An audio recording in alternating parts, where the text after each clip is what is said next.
Eh bien, bonsoir. Bonsoir les amis de Rayonnance TV. Je suis heureuse d'être avec vous. Et Sydney nous rejoint dans quelques instants. Il est juste en train de régler des problèmes techniques qui nous ont un peu perturbés juste avant de commencer. Mais je suis déjà en compagnie de notre invité, Lucien Cerise. Bonsoir. Bonsoir, merci pour cette invitation. Merci d'avoir accepté de parler avec nous des consciences sous influence et plus généralement de l'ingénierie sociale et de toutes les techniques qui font que nos consciences, nos pensées, nos émotions, nos sentiments sont largement interférés par un certain nombre d'agissements de personnes qui s'occupent de nous éduquer, on peut dire ça comme ça, en tout cas éduquer au sens nous emmener dans un chemin très précis. Est-ce que, pour commencer, Lucien, est-ce que tu veux bien nous parler un petit peu de ton parcours, nous dire un peu comment tu en es arrivé à travailler sur ces sujets qui sont aussi importants? Oui, en fait, alors, après le baccalauréat, je commence des études de philosophie classique à l'université de Reims. Ensuite, et donc pendant ces études de philosophie, je me spécialise un petit peu, enfin, je me spécialise, hein, c'est un bien grand mot, mais disons que je m'intéresse plus particulièrement aux questions d'épistémologie. Épistémologie, donc, c'est quoi? C'est l'histoire des sciences et Hmm. l'histoire critique des sciences. Donc, c'est un peu la philosophie des sciences. Je tombe sur un auteur nommé Karl Popper, qui est l'un des 5 ou 6 plus grands épistémologues du XXe siècle, et qui, dans un ouvrage intitulé Misère de l'historicisme, publié dans les années 50, parle de social engineering en anglais. Alors, à Hmm. l'époque, les Français, enfin les traducteurs français avaient traduit ça par sociotechnique ou technologie sociale. Mais bon, je trouvais le concept assez stimulant. Mais bon, Oui. comme je n'avais pas de possibilité, je dirais, immédiate de monnayer tout ça, bon, j'ai laissé tomber ça. Ensuite, je me suis réorienté au niveau des études en communication, et puis ensuite en linguistique appliquée, enfin en français et langue étrangère, pour essayer de trouver du travail, donc pour enseigner le français aux étrangers. Et puis, bon, voilà, vers 2005 à peu près, j'entends parler de la Société francophone de mémétique, association de loi 1901, qui travaille sur la mémétique. Alors, C'est tout le quoi la monde. mémétique? Oui, c'est ça, je connais pas, je sais pas ce que c'est que la mémétique. Voilà, alors c'est l'épidémiologie des idées, en quelque Ah, sorte. d'accord, d'accord. Voilà. C'est-à-dire, en fait, c'est une étude des idées, comme si les idées étaient des virus, en quelque C'est sorte, ça, qui qui se circulent dans la répandent, population. qui sont contagieux. Ah, d'accord. C'est ça, voilà. Hmm. Donc oui, Hmm. c'est aussi effectivement. Donc là, tu viens de dire, voilà, contagieux. Donc c'est une étude scientifique de la contagiosité, Hmm. des idées, ou de potentiel de contagiosité de telle ou telle idée. Ensuite, alors cette approche, enfin cette science entre guillemets, a été inventée par un généticien qui Ah oui. s'appelle Richard Dawkins, et en 1976, dans un livre intitulé Le gène égoïste, il propose en fait l'équivalent du gène, mais dans le domaine culturel. Donc le gène, Ok. en génétique, c'est une Oui, unité pas la d'information. gêne, le gène. Mais... Oui, voilà. C'est une unité d'information naturelle.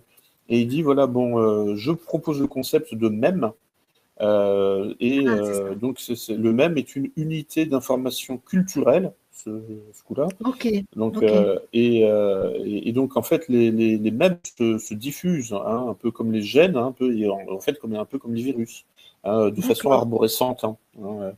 Et Hmm. donc, et puis bon, quelques dizaines d'années plus tard, enfin 10 ans, enfin allez, 20 ans, 30 ans plus tard, ça donne des idées sur comment dire, aux gens qui pratiquent Internet, aux internautes. Et donc, maintenant, on parle de Oui, mème Internet, pour qualifier, par exemple, comment dire, une image, ou un slogan qui se diffuse rapidement. c'est ça. Voilà. Et donc, alors en fait, voilà, bon, donc ça, c'est une branche de l'ingénierie sociale, de toute façon, puisque bon, l'ingénierie sociale, c'est un peu une étude scientifique de l'opinion publique, et comment, surtout, comment la transformer. Oui, C'est pas une étude. La guider, l'orienter. C'est ça, voilà. Et donc, et l'opinion publique est structurée par des mèmes, c'est-à-dire en fait des récits. On peut parler de. Alors, donc Pascal Jouxtel, salut à lui s'il m'entend. Bon, mais bon, qui était le président de la société de mémétique. Donc, quand moi j'étais adhérent, donc avait proposé la notion de memplex pour aller au-delà du mème, c'est-à-dire en fait de l'image, enfin bon, et pour qualifier en fait une théorie complète qui se diffuse rapidement. Voilà, donc voilà, c'est un peu le principe. En fait, c'est une question d'échelle. Le mème, c'est en fait une idée individuelle qui se diffuse rapidement. Le memplex, c'est un ensemble d'idées, donc c'est une théorie, en gros, qui se diffuse rapidement parce que bon, elle a du succès et que en fait, elle plaît à beaucoup de gens. Donc, et là, on arrive sur la question comment dire, précise justement de l'ingénierie sociale, c'est comment diriger les sociétés de manière non autoritaire. Mais voilà, et ça rejoint donc le thème de conscience sous influence de Stuart Ewen. C'est le livre que tu as préfacé, et voilà, tu peux peut-être le montrer parce que je ne l'ai pas, c'est Sidney qui l'a avec lui. Voilà, donc voilà, donc c'est un livre, honnêtement, c'est bon, un des 10 livres les plus importants du XXe siècle, enfin en termes, enfin sur les questions de sciences sociales, voilà, bon, je dis pas que c'est comment dire ça, il y a des chaque discipline en fait a des textes fondateurs, et là bon, c'est clair, il faut avoir lu ce livre pour comprendre le XXe siècle déjà. Et pour comprendre la situation actuelle. Et pour comprendre l'évolution du capitalisme, surtout. C'est-à-dire que le capitalisme, en fait, passe finalement d'une forme autoritaire à une forme hédoniste, consumériste, fondée sur le plaisir. Donc ça, c'est la révolution des années 1920. C'est ce que montre Stuart Ewen dans son livre. Il dit, voilà, bon, en fait, en gros, les Américains, enfin les capitalistes, entre Washington et New York, et les agences de communication et de publicité de New York, en fait, se sont posé la question comment lutter contre le communisme. Parce que, en fait, le communisme... Oui, c'est ça. Il faut resituer l'époque, effectivement, où il y a ces deux blocs qui s'affrontent, et c'est l'obsession des personnes qui dirigent, notamment la société capitaliste. C'est ça. Et donc, en fait, là, depuis 1917, donc, il y a un contre-modèle qui vient d'apparaître de l'autre côté de l'Atlantique et qui risque d'attirer le prolétariat américain. Et ça terrorise, évidemment, le pouvoir américain. Donc, en fait, comme ils sont pas bêtes, malgré tout, ils se disent, bon, non, mais c'est vrai. Non, mais même au contraire, c'est pas une question de bêtise, c'est plutôt une question de morale plus que d'intelligence, en fait. Oui. Mais ils se disent, bon, en fait, bon, il faut proposer un contre-modèle alternatif au bolchevisme et au communisme et au socialisme, et qui soit aussi attractif pour le prolétariat. Et qui soit, en fait, mais qui ne pénalise pas nos intérêts à nous, de capitalistes. Donc, et c'est là où, en fait, donc, le pouvoir américain élabore la société de consommation, qui est en fait un modèle en fait capitaliste non autoritaire. Alors que, oui, qui est effectivement basé sur le plaisir. C'est-à-dire qu'on émet l'hypothèse que consommer va amener du plaisir, de la jouissance, et que ça remplace quelque chose d'un peu plus idéologique, en fait. Voilà. Et donc, voilà, Sidney. Allez-y, continuez, je vous entends. Ouais. Et donc, voilà, donc, à partir des années 1920, on voit donc émerger le American Way of Life. C'est ça. Et donc, qui est en fait fondé plutôt sur donc l'hédonisme, le consumérisme et le plaisir. Et donc, en fait, c'est un nouveau mode de contrôle social qui apparaît, C'est-à-dire que, en fait, en gros, le contrôle social traditionnel, dans les sociétés traditionnelles, il suffit d'étudier un peu l'anthropologie, l'ethnologie. En fait, en réalité, c'est parfaitement autoritaire, voire totalitaire. C'est parfaitement hiérarchique, patriarcal ou matriarcal éventuellement, mais en fait, ça veut dire que les femmes occupent la place des hommes, c'est-à-dire en réalité, ça revient au même. Donc c'est toujours autoritaire. Non, mais vous voyez ce que je veux dire.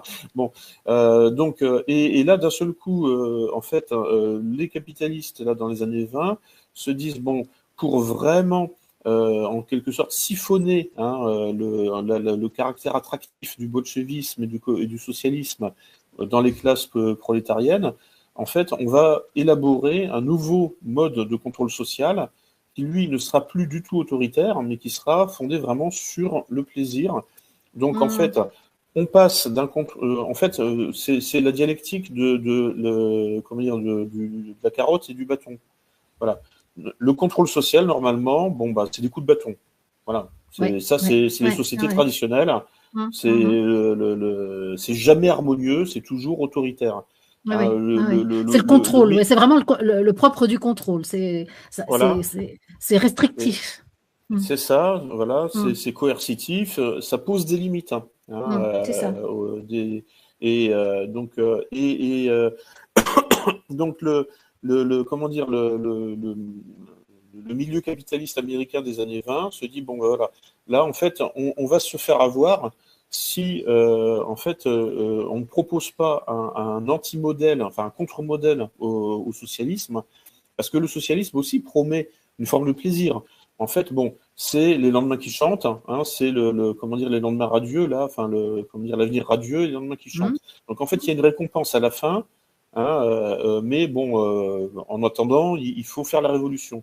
Donc le capitalisme là des années 20 se structure vraiment en fait pour essayer de garder sous sa tutelle un maximum de monde, mais sans contrainte, parce que la contrainte apparente, sans contrainte. Oui.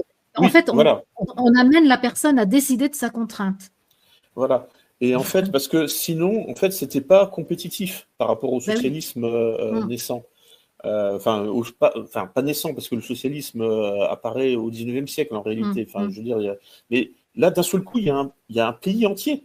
À partir de 1917, c'est la fondation de l'URSS. C'est ça. Et voilà. Et là, ça devient concret. Ça devient concret. C'est-à-dire que les prolétaires ont leur pays, avec, je dirais, un gouvernement. Enfin, donc ça s'incarne. C'est pas uniquement des syndicats ou des partis politiques toujours dans l'opposition, donc un peu loser. Voilà, non, d'un seul coup, boum, ça y est, on a un pays institué. Entier. Voilà. Et donc là, forcément, c'est hyper attirant pour les prolétaires d'Amérique du Nord. Ça, donc il fallait répondre à cette rivalité avec un système encore plus attractif. Et donc, c'est l'invention de la société de consommation. Mais c'est le début de la fin, en réalité. Enfin bon, voilà. Lucien, moi j'ai une question.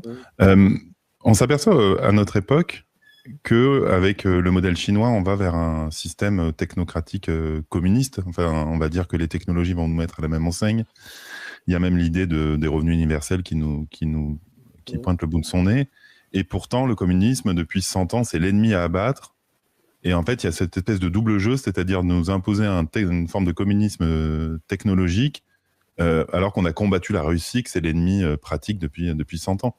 Selon toi, d'où vient ce revirement, ou est-ce que c'était une stratégie depuis le départ de pointer du doigt le communisme pour finalement éliminer tous les bolcheviks pour en fait l'imposer ensuite, comme ils le font à chaque fois, avec un chaud-froid, chaud-froid En fait, alors, comment dire, cette alternance, là, chaud-froid, elle est parfois spontanée. Enfin, je veux dire, elle est parfois non contrôlée. Et parfois, elle est sous contrôle, on est d'accord. Mais bien souvent, en fait, elle arrive toute seule. Parce que c'est la vie. La vie est constituée d'alternance. Entre le jour et la nuit, entre l'hiver et l'été, là, en ce moment, enfin, je veux dire, en France, en une semaine, on l'a. Voilà, oui. Donc, et c'est pour ça, en fait, voilà, ça arrive tout seul, cette dialectique, chaud-froid. Mais l'ingénierie sociale, ça consiste justement à prendre le contrôle de ces mécanismes spontanés et en fait, pour les produire de façon un peu artificielle, hein, et pour accélérer parfois justement ces alternances. Hein, alors après, la difficulté, c'est de repérer les moments où ça arrive tout seul et les moments où c'est sous contrôle. Hein, ça, c'est un peu parfois... et parfois, il y a des confusions. D'ailleurs, ça peut... Moi-même, je peux me tromper. Je veux dire, parce que c'est parfois difficile de distinguer les alternances chaud-froid naturelles et les alternances chaud-froid artificielles sous contrôle avec une stratégie... mais bon, donc là pour répondre à une partie de la question, et donc... mais sinon, là, pour revenir là, sur le modèle communiste qui tend finalement, qui va peut-être l'emporter à la fin, c'est peut-être parce que, en réalité, ça marche. Ouais.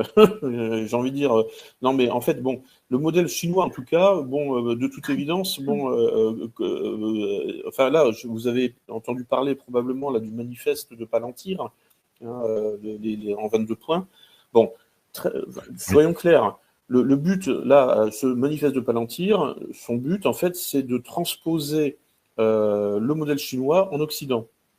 C'est ça, en fait. Tu peux peut-être en dire quelques mots du manifeste de Palantir, parce que moi, j'en ai entendu parler. Je ne suis pas sûre que tout le monde ait le même niveau d'information. C'est peut-être intéressant. Surtout que là, c'est lié au dernier voyage de Trump en Chine, où justement, l'entreprise Palantir était avec lui, je crois. Hein. Oui. Donc en fait, alors vous avez entendu parler aussi du mouvement philosophique et des Lumières obscures. Oui, absolument. La néo-réaction. Bon, en fait, le manifeste de Palantir, c'est un peu le manifeste de la néo-réaction, en quelque sorte. Parce que bon, moi, j'ai acheté les 2 bouquins là, de Nick Land et Curtis Yarvin. Bon, c'est des centaines de pages. Bon, l'intérêt du manifeste de Palantir, c'est que ça résume sur une page, les centaines de pages griffonné par Nick Land, Curtis Yarvin et Peter Thiel. Bon, et en fait, en 22, donc le manifeste fait 22 points, en fait, c'est 22 phrases, et globalement, l'idée des rédacteurs de ce manifeste, c'est un peu la fine fleur de la Silicon Valley, parce que bon, Palantir, c'est une grosse boîte d'informatique qui travaille avec l'état profond. Bon, donc c'est vraiment le cœur de l'état, de la Silicon Valley, de l'état profond au niveau informatique. Et donc ils ont rédigé donc un manifeste qui synthétise l'esprit de la néo-réaction et qui consiste à dire bon, on va disparaître nous les Occidentaux si on ne peut pas rivaliser avec les Chinois. Parce que bon, globalement, voilà, la Chine est la puissance émergente. Et nous, là, avec le wokisme et avec la société de consommation, en fait, on prend des vacances, on vit à crédit, on est dans une espèce de système de loisirs généralisé, mais c'est pas comme ça que on va rivaliser avec les Chinois, et donc c'est pas comme ça qu'on va tirer notre épingle du jeu au niveau de la compétition internationale. Donc, il va falloir, en fait, en quelque sorte, se remilitariser. Il y a un vocabulaire quasi militaire dans ce manifeste. En gros, bon, mais c'est pas forcément pour déclarer la guerre à la Chine ou à la Russie. Enfin, en tout cas, la guerre militaire. La guerre avec des ogives nucléaires ou ce genre de choses. C'est au minimum pour déclarer la guerre économique, pour soutenir la compétition internationale. Mais c'est surtout en fait pour essayer de réveiller les Occidentaux, pour les sortir, on pourrait dire du rêve, du American Dream, du American Way of Life, c'est-à-dire les Beach Boys, quoi, c'est-à-dire le surf, la plage, les barbecues entre voisins, et puis les matchs de foot à la télé, et puis on travaille un petit peu en semaine, quoi, voilà. Mais bon, c'est en fait en gros là, la Silicon Valley qui, bon, était peut-être de gauche pendant très longtemps. Là, d'un seul coup, en fait, on voit une espèce de mouvement de droite un peu dur, un peu réactionnaire, qui dit à la population, écoutez, votre mode de vie, permis par le capitalisme, va nous détruire. C'est-à-dire qu'en fait, on est trop en quelque sorte dans la consommation et pas assez dans la production. L'hédonisme dont tu parlais tout à l'heure, là, oui, qui a été le socle. Voilà, et puis comme en fait, bon, la production, hein, en fait, parce que c'est vrai que bon, d'une certaine façon, enfin bon, enfin, la question du capitalisme, c'est une question tellement vaste, mais disons que on voit bien qu'en Occident, on est passé d'un capitalisme productif ou productiviste, hein, à un capitalisme, on pourrait dire, résumé au flux d'images. Hein, c'est tout, c'est ce que disait Guy Debord, hein, dans La Société du spectacle, ou Jean Baudrillard. Hein, en fait, le capitalisme devient image. Et progressivement, les usines, elles partent en Chine. C'est Et, ça. enfin, vous voyez, enfin, ça, c'est vraiment notre destin. Là. Enfin, on le voit en France et en Europe. Hein. En fait, nous devenons une espèce de parc d'attractions. Hein, et puis, donc, nous, en gros, bon, les flux d'argent, en fait, fabriquent des flux d'images dont le but est de nous tenir sous contrôle, hein, avec des récits plus ou moins sidérants, hein, pour en quelque sorte nous confiner à la maison. Un jour, non mais voilà, bon, le lendemain, voilà, il faut trembler devant, je sais pas quoi, Poutine ou devant l'Iran. Enfin bref, bon, là on voit, en quelque sorte, là, les flux d'argent, enfin le capital devient image, hein, comme disait Debord. Et en quelque sorte, bon, d'une certaine façon, c'est la dialectique du maître et de l'esclave. Hein. C'est-à-dire qu'en fait, bon, dans la mesure où les moyens de production ont été externalisés dans les pays du tiers-monde, hein, en fait, nous devenons esclaves de nos esclaves. Ouais. Et... Tout en croyant leur donner les consignes, parce que a Ouais. priori, les bureaux d'études sont plutôt en Occident et les exécutions de projets se font en Asie, mais en réalité, il y a plus rien qui se produit maintenant en Europe, par exemple. Hein. Ouais, c'est ça. Enfin, en fait, en gros, en fait, on produit des idées. Hein, ça, Voilà, c'est bon, ça. enfin, là, voilà, il y a Mm. encore une créativité Du culturelle. concept, oui, c'est ça. Du Mm. concept, c'est ça, et donc de l'image. Mais bon, en fait, c'est le monde du tertiaire. Hein. Il y a une tertiarisation C'est de ça. l'Occident qui va aboutir à sa destruction. Enfin, pas à sa destruction, enfin, comment dire, plus exactement à son affaiblissement face aux forces productives en Chine et ou dans les BRICS.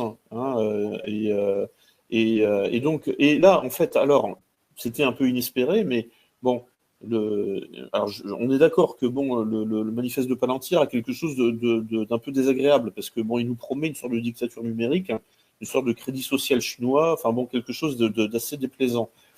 Euh, mais en même temps, c'est un peu l'expression d'une forme d'instinct de conservation, en fait. Hein. Là, on voit des Occidentaux totalement paniqués, hein, qui se disent, bon, là, en fait, il est minuit moins une.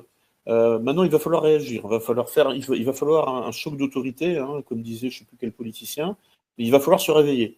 Parce que sinon, on va finir dans un musée. Voilà. Enfin, c'est notre avenir, quoi, en fait, en gros. Hein. Comment, Et le monde sera dirigé en dehors de l'Occident, il sera dirigé dans les BRICS, et nous, dans le meilleur des cas, on sera juste un parc d'attractions muséifié et toléré, hein, en fait, pour le plaisir, en fait, hein, du monde non occidental. on va Bon, essayer de. Je vous coupe, je suis désolé. On va essayer de rester un petit peu sur le sujet qui est quand même sur le thème mm, de la conscience et de l'influence de la conscience. Comment, selon toi, Lucien, on est passé d'un modèle, justement, je t'entendais pendant que j'étais off sur les mèmes et sur l'idée un petit peu du désir, et comment on est passé de cette idée du désir à la sidération pour guider les masses, et quel a été le switch au moment où ils se sont dit, bah, en fait, les maintenir dans un état dissociatif et de sidération, c'est plus stratégique que de les faire désirer un monde de néolibéralisme utopique, quoi. bah, c'est-à-dire que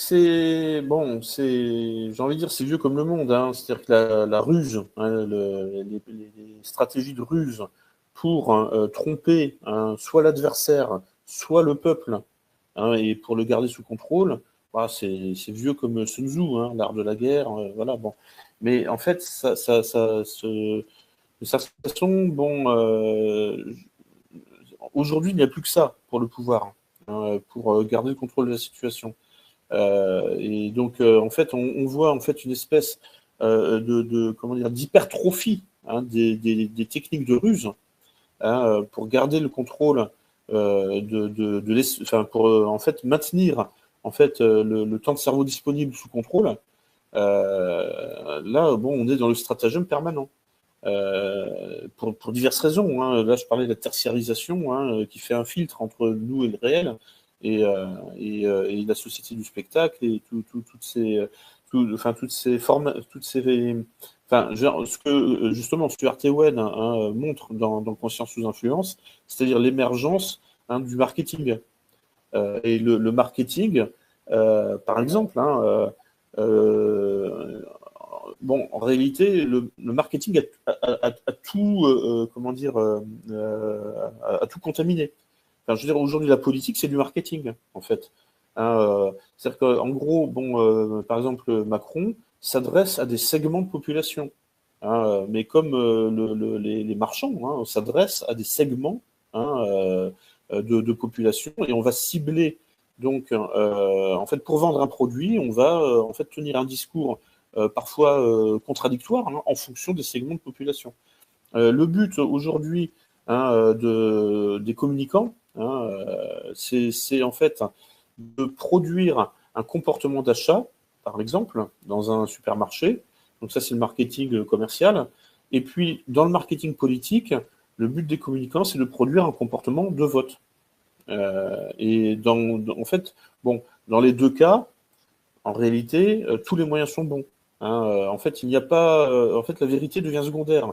Ce qui compte, c'est l'efficacité. C'est comment je vais programmer dans une population donnée un comportement de vote. Et donc, dans une société hétérogène comme la société française, il y a des sociétés plus ou moins homogènes ou hétérogènes sur le plan de l'identité. Je sais pas, par exemple, la Pologne, bon, est encore très homogène sur le plan ethnique et culturel. C'est 99% en fait d'Européens caucasiens et de catholiques. Bon, en France, on le sait, bon, il y a une plus grande diversité. Donc, bon, il va falloir, en fait, il va falloir tenir un discours segmenté en fonction des catégories de population. Ça, c'est pas moi qui le dis, c'est juste la manière dont travaillent les communicants. Les communicants, en fait, c'est les sophistes, en fait. Si vous vous souvenez, là, on a tous lu un peu Platon au lycée. Bon, enfin, moi, je l'ai lu pendant mes études aussi à la fac. Bon, vous vous souvenez, Platon met en scène Socrate contre les sophistes. Alors, Socrate, lui, il cherche la vérité pure, la vérité désintéressée. Et puis les sophistes, eux, c'est les conseillers en communication des hommes politiques à Athènes. Et eux, ils se fichent complètement de la vérité. Ce qui compte, c'est l'efficacité. C'est comment on va convaincre un maximum de monde. En fait, ce sont des avocats. Un avocat, il est capable de se mettre au service de n'importe quelle cause. Bon, ce qui compte pour un avocat, c'est la qualité de sa plaidoirie. C'est la crédibilité de sa plaidoirie. Comment il va pouvoir travailler finalement sur la crédulité du public. Et la crédulité, c'est-à-dire la sensibilité au discours. Et pour, en fait, peut-être une fiction, mais en tout cas une fiction crédible. Et c'est ça qui compte, en réalité, pour les communicants. Et les communicants sont des ingénieurs sociaux.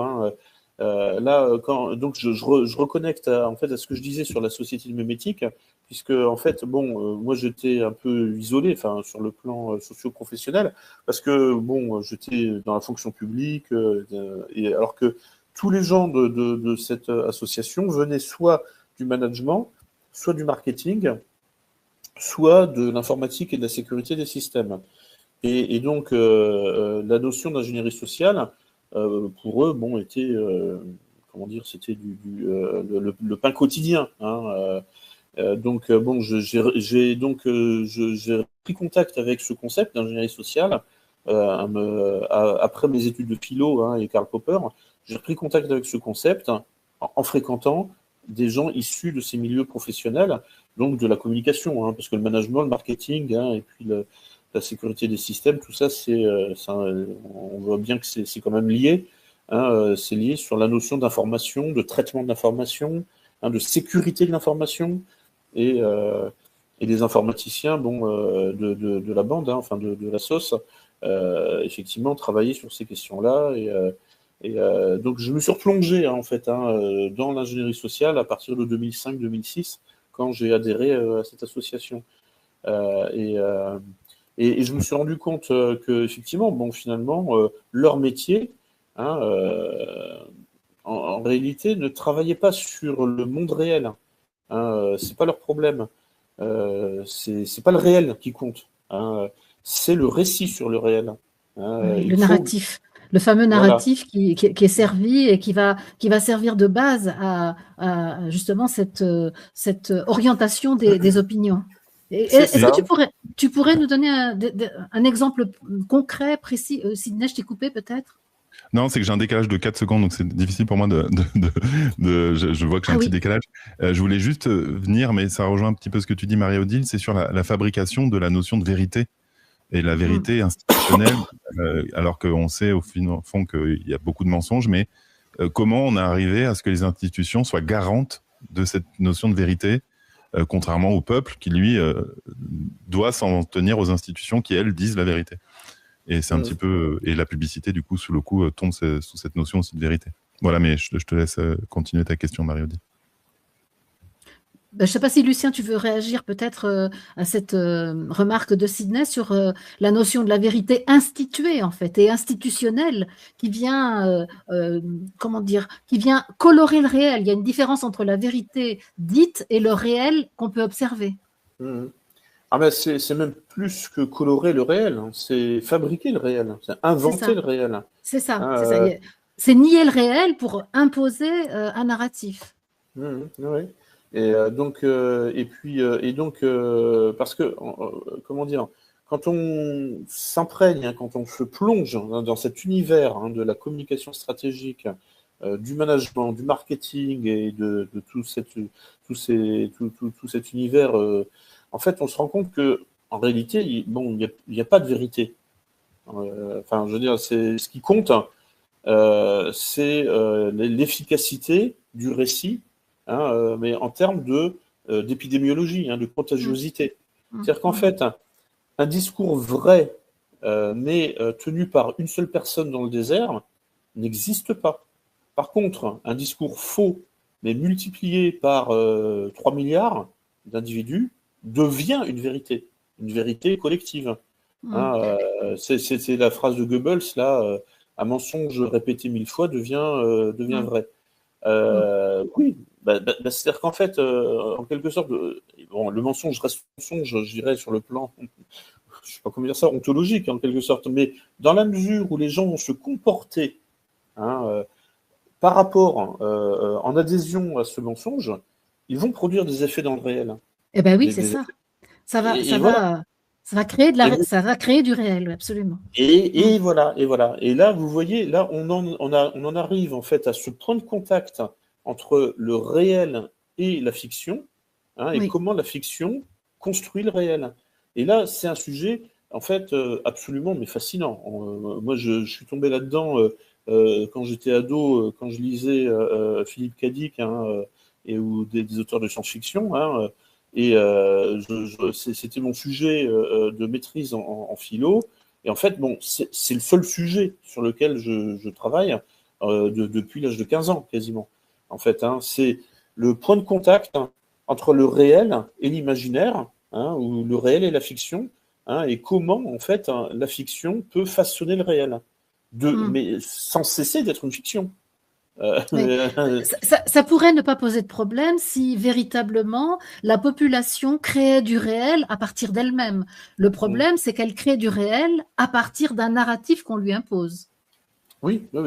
Mais alors, en fait, après, oui, effectivement, donc on pourrait dire qu'il y a on pourrait dire la fiction souveraine. Voilà, non, mais un peuple qui se crée sa propre fiction, en fait, c'est-à-dire son roman national, son mythe fondateur. Bon, ça a sa légitimité. Et puis, on a tout. Ça reste une fiction. Voilà. Oui. Non, mais je veux dire, bon, après, bon, c'est vrai que bon, moi, j'ai peut-être une exigence un petit peu, un peu fanatique de véridicité. Je suis peut-être un peu trop socratique. Enfin, voilà. Enfin bon, mais bon, je n'ai pas de besoin, on pourrait dire fantasmatique, en fait. Hein. Moi, je peux me satisfaire, en fait, je dirais, d'un roman national imparfait, en quelque sorte. J'ai pas de gros besoins narcissiques. Hein, voilà. Parce qu'on voit bien, en fait, hein, en gros, pour construire du lien social, bon, bien souvent, effectivement, il faut un mythe fondateur qui valorise le groupe. Hein. Donc voilà, et tout ça, c'est des questions d'estime de soi, hein, et de comment dire, de narcissisme individuel ou collectif. Et et en fait, bon, l'ingénierie sociale, ça consiste tout simplement à prendre le contrôle, hein, de tous ces mécanismes de construction des groupes par l'invention, hein, d'un récit qui valorise tel groupe, telle communauté. Hein, c'est un peu le principe. Hein, l'ingénierie sociale, parfois j'ai envie de résumer ça comme ça. Hein, d'une certaine façon, ça consiste en fait à produire des dérives sectaires, mais volontairement. Non, mais... C'est drôle. C'est quand même assez récent qu'on soit passé de la télé où les journaux disent la vérité à, en fait, ça devient de la propagande. Mais ça l'a toujours été. Mais je dirais que c'est en 2020, moi personnellement, c'est en 2020 que la douche froide m'est tombée dessus. Je me suis dit, mais en fait, ce n'est plus des outils de communication ou d'information, c'est des outils de manipulation pour un calendrier, un agenda, dans le but de manipuler nos consciences, comme le thème de ce soir. Mais je veux dire, quand j'étais jeune, ce qui passait à la télé, c'était la vérité, point. Si tu lisais Le Monde, t'étais un intellectuel qui avait accès à la connaissance véritable du monde, enfin l'essence du monde. Je veux dire, en 2020, quand je me suis aperçu bon, qu'il y avait 95 ou 98% de ces axes de communication qui étaient de la propagande, je me suis dit, mais moi, ça a été ça, la première douche froide. Et ce qui est intéressant avec ce livre, justement, parce que je vais revenir un petit peu dessus, Conscience sous influence, c'est qu'on voit la fabrication de ce qu'on a cru être finalement récent. Mais c'est en fait c'est programmé depuis, si c'est vraiment années 20, tu vois, on voit que ça fait plus de 100 ans. Pendant 100 ans, on ne s'est pas aperçu que tout ça était programmé. Et c'est ça qui est fascinant dans ce livre, et c'est pour ça que je voulais, avec Marie-Lodie, on voulait te recevoir pour comprendre la fabrication de tout ça, et qui n'est pas justement depuis 6 ans, mais qui est depuis 110 ans en fait. Et c'est ça qui est fascinant en fait. Ouais. Et oui, et donc, alors, je vais revenir un petit peu sur mon rapport à ce livre en fait, hein, parce que bon, j'en ai entendu parler la première fois dans les publications d'un collectif d'extrême gauche, hein, qui s'appelle Tikkun, bon, qui ensuite avait changé de nom, c'était devenu le Comité Invisible. Et si vous vous souvenez, hein, ils ont eu des soucis là en 2008 avec l'affaire de Tarnac. Et alors, ils avaient publié un livre intitulé L'insurrection qui vient. Bon, dans la tradition un peu anarchiste, hein, ils disaient il faut en fait saboter les moyens de l'État, etc. Enfin les voies ferrées, etc. Bref, bon, en fait, oui, c'est avéré que c'était pas eux qui avaient saboté les voies ferrées dont on les accusait. Et bref, mais bon, c'était un peu mouvance dans laquelle j'évoluais à l'époque, hein, dans les années 2000. Et donc, alors le Comité Invisible avant s'appelait Tikkun. Bon, c'est un concept issu de la Kabbale juive. Ils avaient publié plusieurs textes, dont la théorie de la jeune fille, hein, et notamment ils mentionnaient dans ce texte et dans d'autres ce livre-là, Conscience sous influence de Stuart Ewen. Donc ça a excité ma curiosité. J'en ai trouvé un seul exemplaire en France à la Bibliothèque nationale. Parce que le livre était épuisé. Donc en fait, le livre à l'origine donc est publié en 1975 aux États-Unis. Hein, donc l'auteur Stuart Ewen est professeur d'histoire de la publicité et d'histoire de la communication à New York, à la City University of New York, la CUNY. Et donc ensuite, ça a été traduit et édité en France en 1981. Et depuis 1981, le livre a été épuisé. Donc, il y avait je n'ai trouvé qu'un seul exemplaire à la BNF que j'ai dévoré en une journée, quoi. Je suis arrivé le matin, je suis ressorti le soir de la bibliothèque et je n'avais pas réussi à m'extraire la tête de la lecture de ce livre. Donc c'est comme par exemple des grands livres comme 1984 ou Le meilleur des mondes. Ça, c'est des livres qui changent votre vision du monde. Et si vous l'avez lu, donc vous avez vu la profondeur. Donc surtout le pire, c'est que bon, parce que 1984 ou Le meilleur des mondes, bon, c'est des fictions, c'est des romans. On peut dire oui, ok, bon, c'est l'imagination de tel ou tel individu. Non, mais là, Stuart Ewen, il montre tout. Tout est sourcé. Enfin, vous l'avez vu, si vous l'avez lu. Donc, alors lui, donc, il parle pas d'ingénierie sociale, il parle de planification sociale. Mais bon, ça revient au même. C'est la même chose. C'est synonyme. C'est comme Karl Popper qui parlait, ou les traducteurs de Karl Popper qui parlaient de technologie sociale. Bon, tout ça, c'est en fait des concepts qui font partie de la même étymologie. Ce qui est intéressant, excuse-moi, je suis désolé, des fois je suis obligé de te couper parce que j'ai un décalage. Oui. Ce qui est intéressant, c'est justement comment on a brisé l'image du père, du patriarcat. C'est ça qui est vachement intéressant dans ce livre, c'est comment en fait on a détruit le patriarcat pour convaincre finalement les mères au foyer à l'époque et les enfants de devenir finalement des VRP pour les marques auprès du père de famille qui était en fait finalement obligé un peu de se plier à sa femme et à ses gosses parce que de toute façon il était trop occupé pour travailler et on voit encore quelque part comment le patriarcat, on voit l'image par exemple de Disney qui tape sur le bon père de famille mais qui est une stratégie complètement débile parce que c'est lui qui paye les entrées dans les parcs d'attractions. Mais en fait, on voit bien qu'il y a toujours ce même modèle. Et d'ailleurs, ils sont en train de s'en mordre les doigts. Disney, ils perdent des milliards à cause de ça. Parce qu'ils visent finalement des personnes qui n'ont pas d'argent pour leur acheter des places d'entrée de parcs d'attractions. Et il n'y a que finalement le patriarche qui cherche à détruire qui peut payer ça à toute la famille. Et justement, c'est ça qui est intéressant, c'est la destruction de l'autorité du père, en fait. Et exactement. C'est ça qui est fascinant. Et c'est pourquoi, effectivement, aujourd'hui, là, par exemple, l'extrême gauche passe son temps à attaquer le patriarcat, mais le patriarcat, c'est terminé, c'est déjà fini. Donc, en fait, en gros, aujourd'hui, l'extrême gauche se donne des combats qui sont déjà gagnés, mais bon, c'est en fait pour essayer d'occuper le terrain, voilà, et puis pour, en quelque sorte, aller toujours plus loin dans la destruction de la société, en réalité. Parce que bon, aujourd'hui, je veux dire, le capitalisme n'est absolument plus patriarcal. Je veux dire, et ça, c'est ce que montrait déjà Tikkun dans son texte là sur la théorie de la jeune fille, où il disait bon, c'est terminé le patriarcat. Ils écrivaient ça dans les années 90.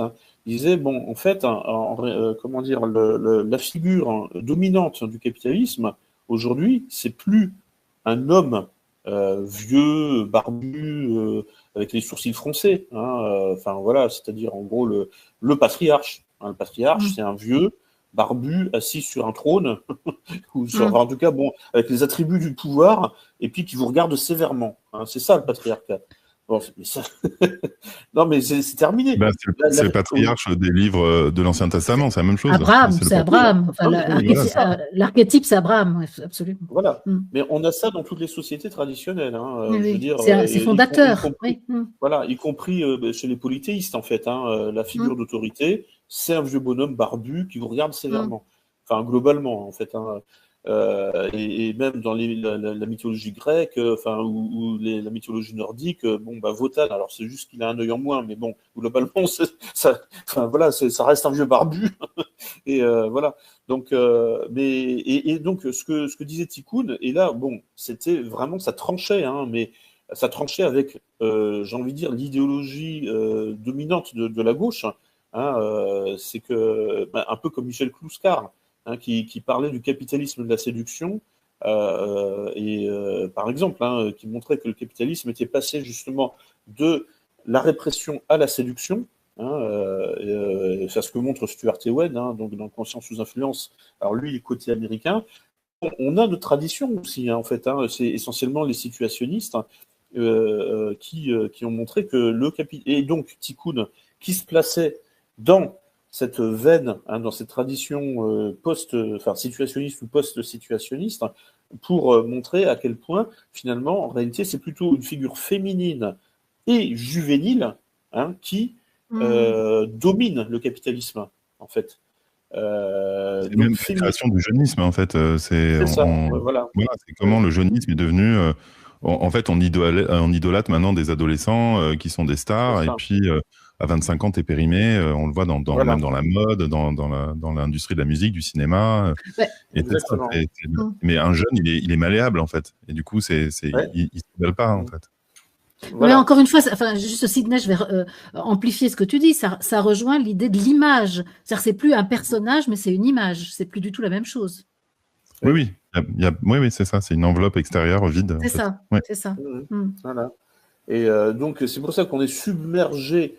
Enfin bon, moi, je vis à Paris, donc, mais on ne peut pas faire 3 mètres sans tomber sur des publicités qui nous montrent, en fait, des corps jeunes, alors masculins et féminins, mais souvent quand même beaucoup de femmes, et c'est comme ça que le capitalisme fonctionne aujourd'hui. Je veux dire, en fait, ce qu'on appelait la réclame avant, ce qu'on appelle la publicité, voilà, c'est pas des vieux bonshommes aux sourcils froncés et barbus.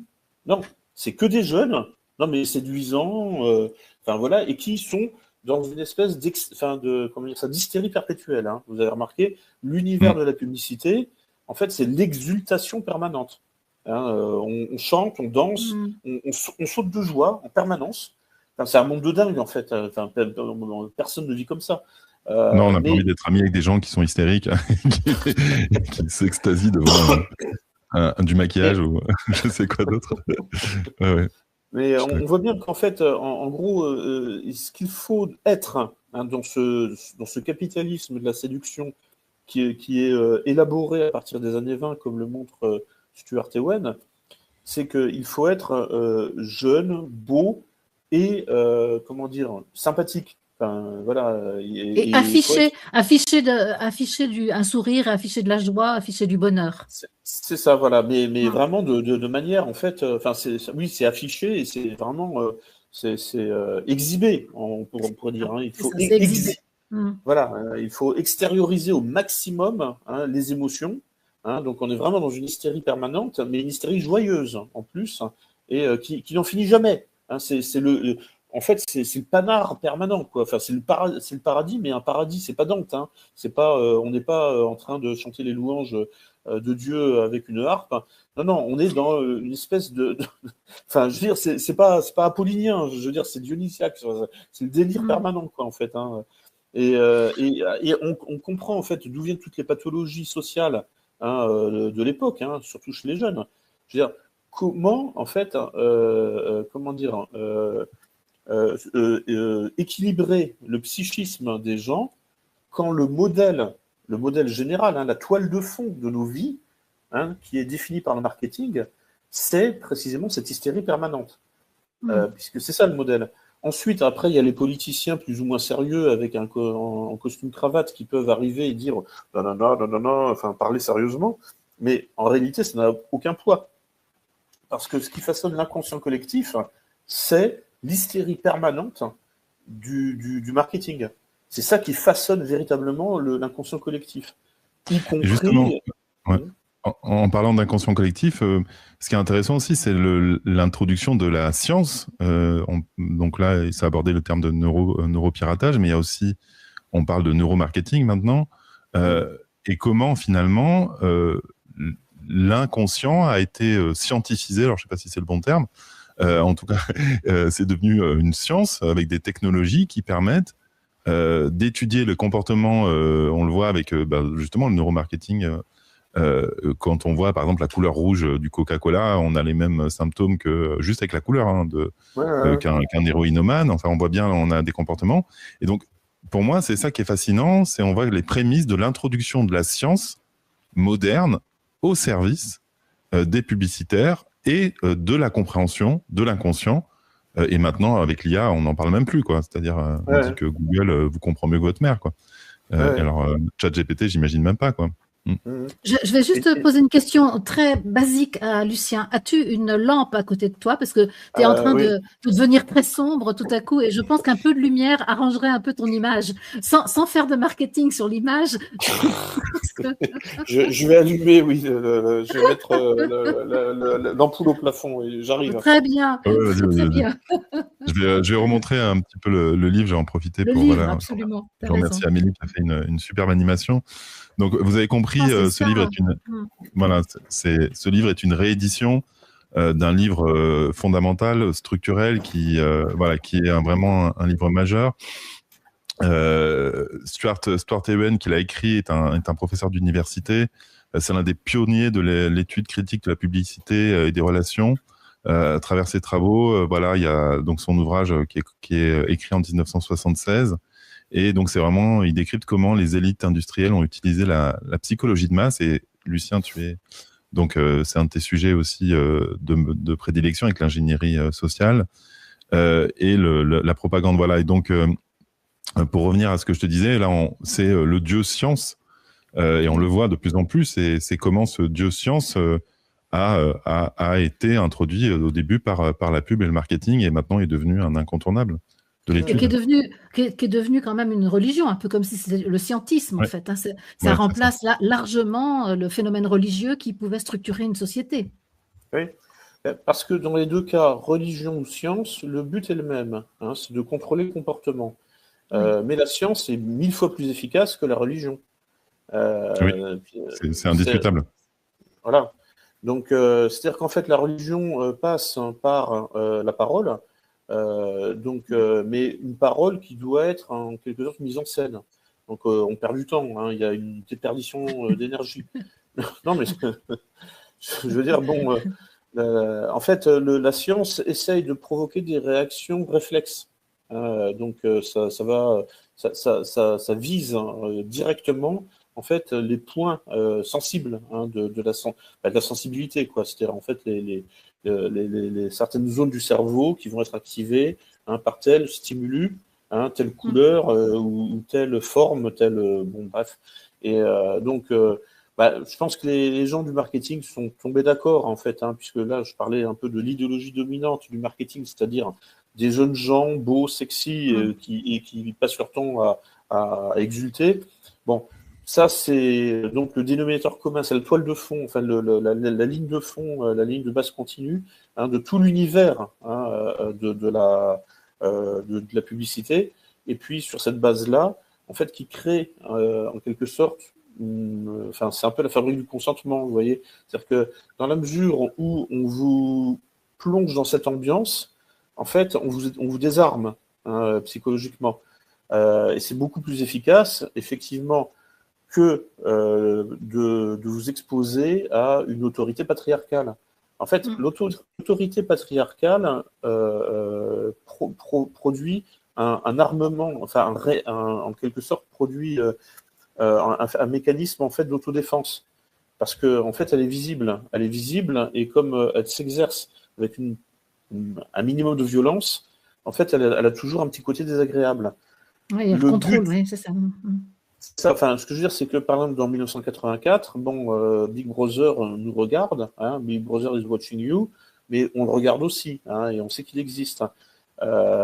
Donc là, en fait, le but de l'ingénierie sociale ou de la planification sociale au sens de Stuart Ewen, c'est de nous plonger dans un bain général qui va orienter notre comportement, mais sans que l'on puisse percevoir d'où ça vient.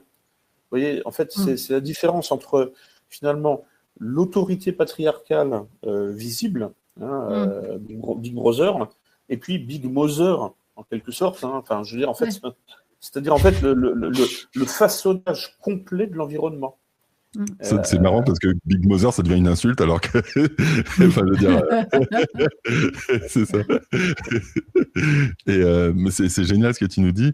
Merci. Et du coup, moi, je voulais un petit peu qu'on aborde aussi, là, parce que c'est un sujet qui nous tient à cœur avec Marie-Odile, la notion de conscience. Et est-ce que, finalement, il y a encore de la conscience? Est-ce que les publicitaires, les marketeurs ont perdu le contrôle de ça?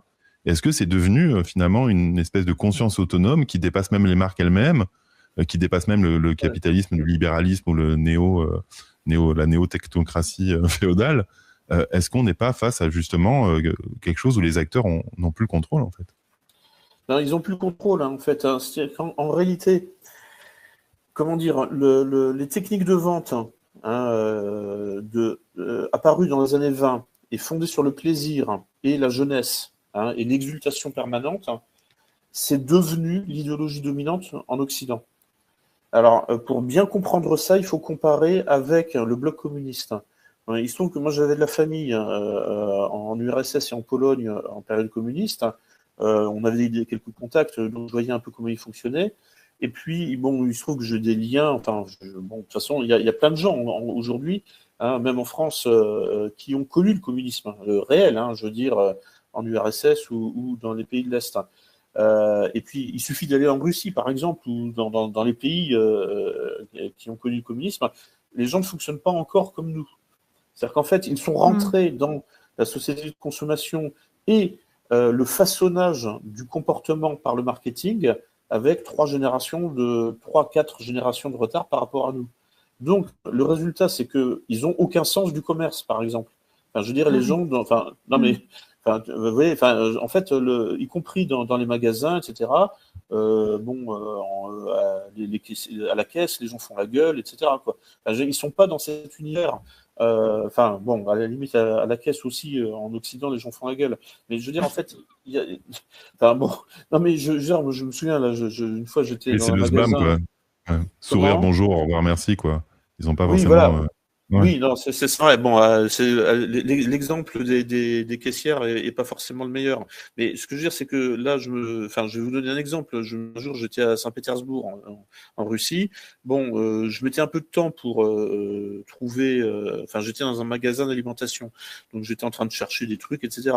Le caissier est venu me taper sur l'épaule pour me montrer sa montre. En fait, pour me rappeler, pour me dire Vremia, ça veut dire il est l'heure.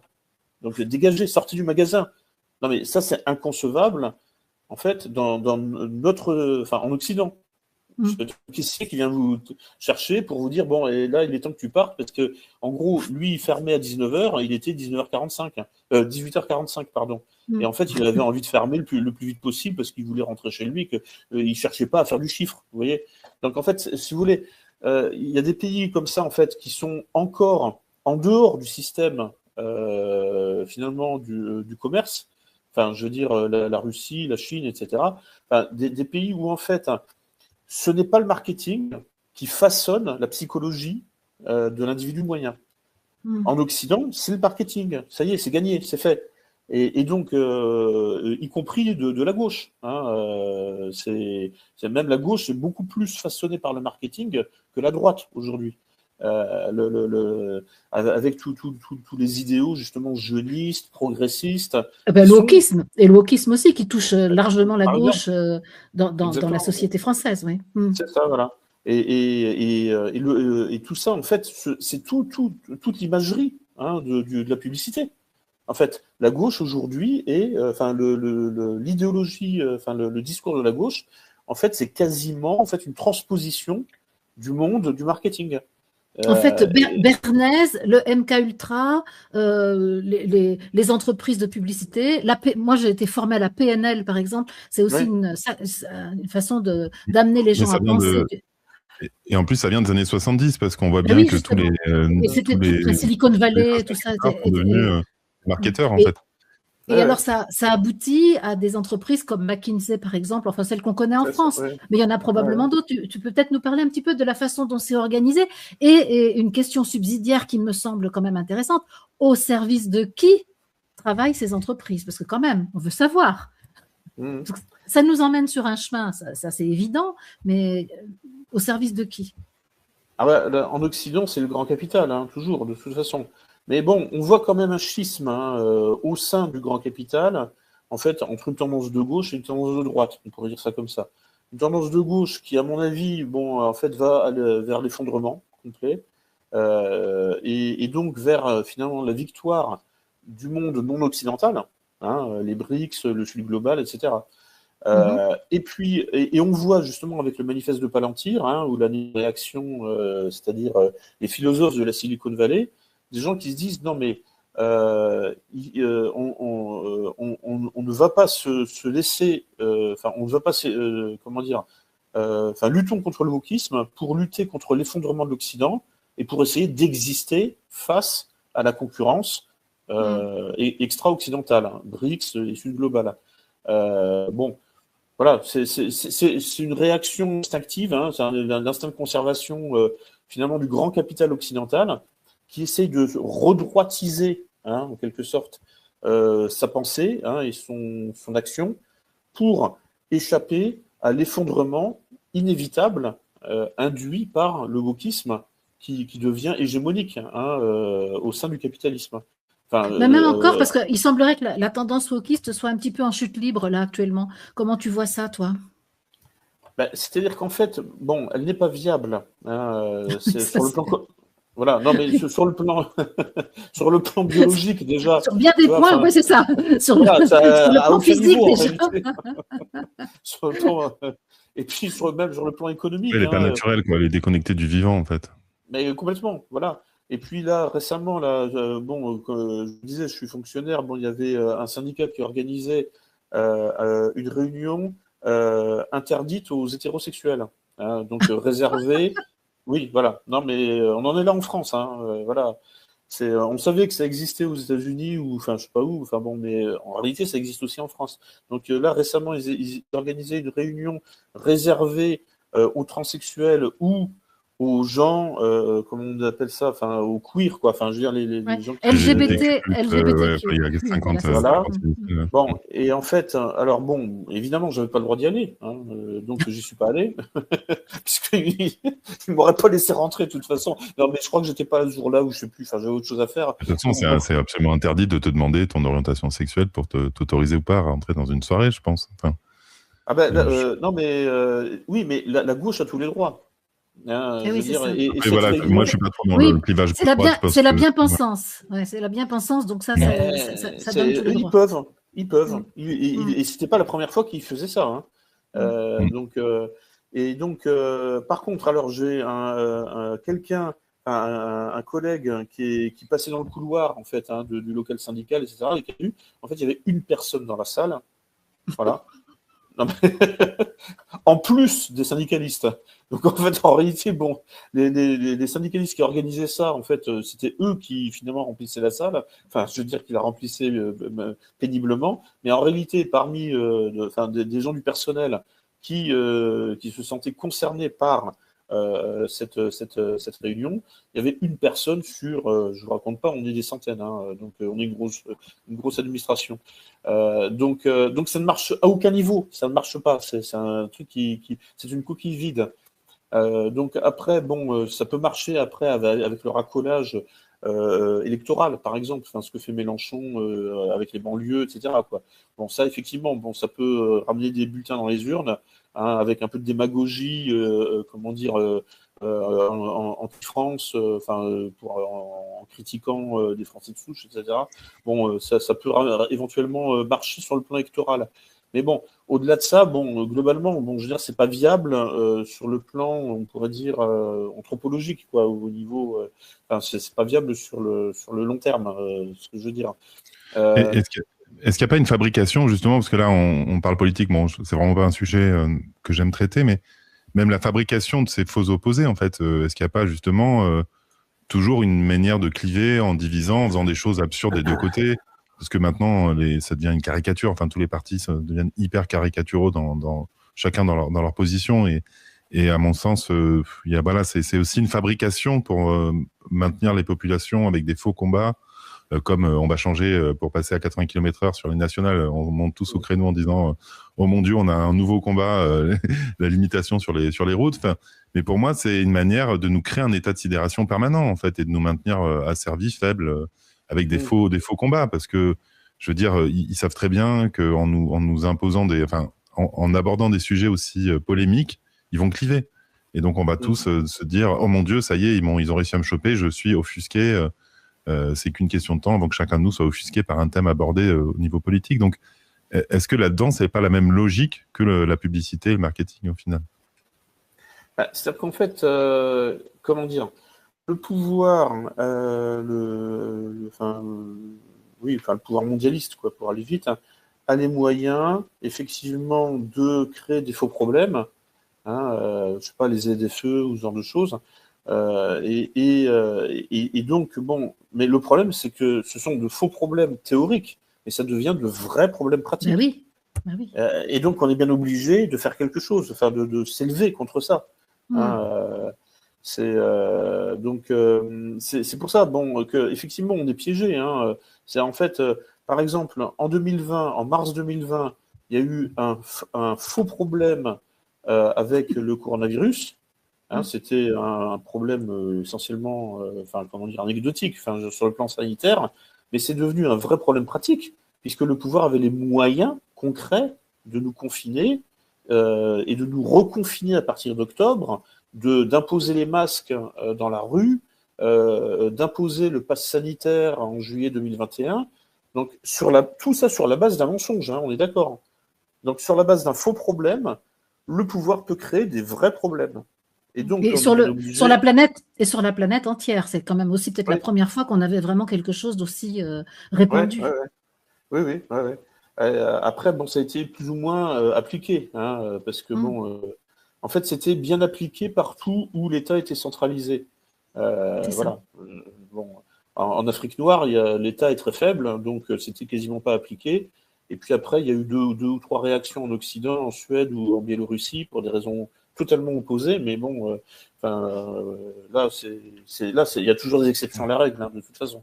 Mais bon, non, mais c'est pour ça, ce que je veux dire, c'est que depuis une fiction, hein, depuis en fait des faux problèmes, le pouvoir peut créer des vrais problèmes, ce qui nous oblige à aller au contact des faux problèmes et effectivement de tomber dans les pièges, hein, que tu mentionnes, avec le sentiment que finalement tout le monde participe à cette fiction globale.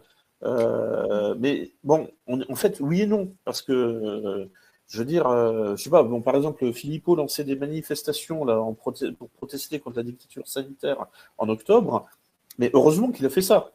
Hein. Donc en fait, c'était une réponse à un faux problème, mais parce que le faux problème devenait réel. Et donc, il a participé comment dire, au délire global en quelque sorte. Enfin, je veux dire, mais pour le dénoncer. Mais parfois on est obligé, hein, en fait. Hein. En fait, comment dire ça, c'est une question de contenant et de contenu. En fait, le pouvoir détermine les règles du jeu. C'est lui qui détermine les règles du jeu. Et donc, et quand on peut pas sortir du jeu, bon, ben, on est obligé de jouer, hein, avec les règles imposées par le pouvoir, même quand c'est pour les contester. Hein, parce qu'on est à l'intérieur d'un environnement défini par l'ennemi, quoi. Ça, en fait, tant qu'on ne peut pas sortir du jeu, et donc arrêter de jouer complètement, on est bien obligé de répondre à la fiction. Mais répondre à la fiction, quelque part, c'est l'accréditer. Hein, on est d'accord. Ouais, c'est ça tout le paradoxe.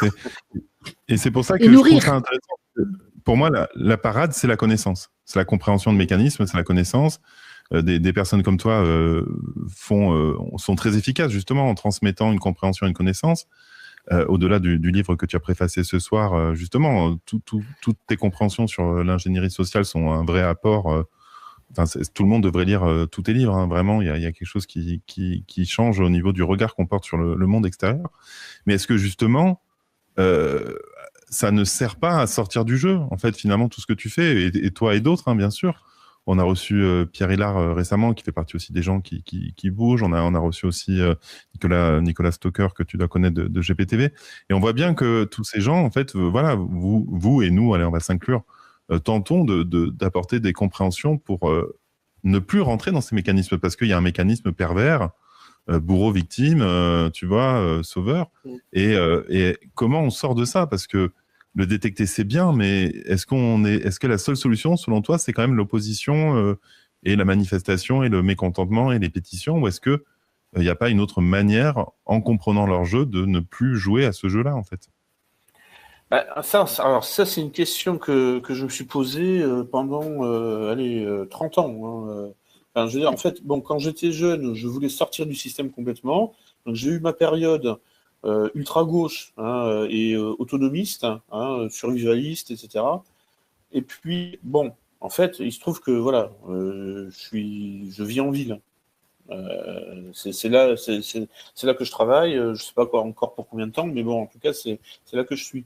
Donc, on ne maîtrise pas tout dans sa vie, dans son destin, et donc je fais en fait avec ce que l'on me laisse comme possibilité d'action et d'expression.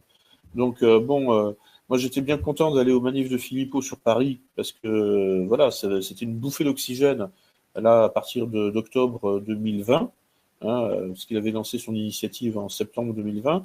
Bon, ça permettait de rencontrer des gens, de se dire qu'on n'était pas isolé, qu'on n'était pas fou, etc. Enfin, bon, et qu'on percevait la même chose.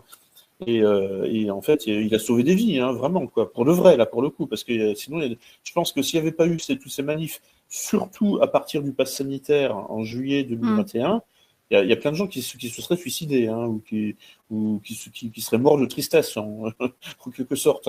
Mais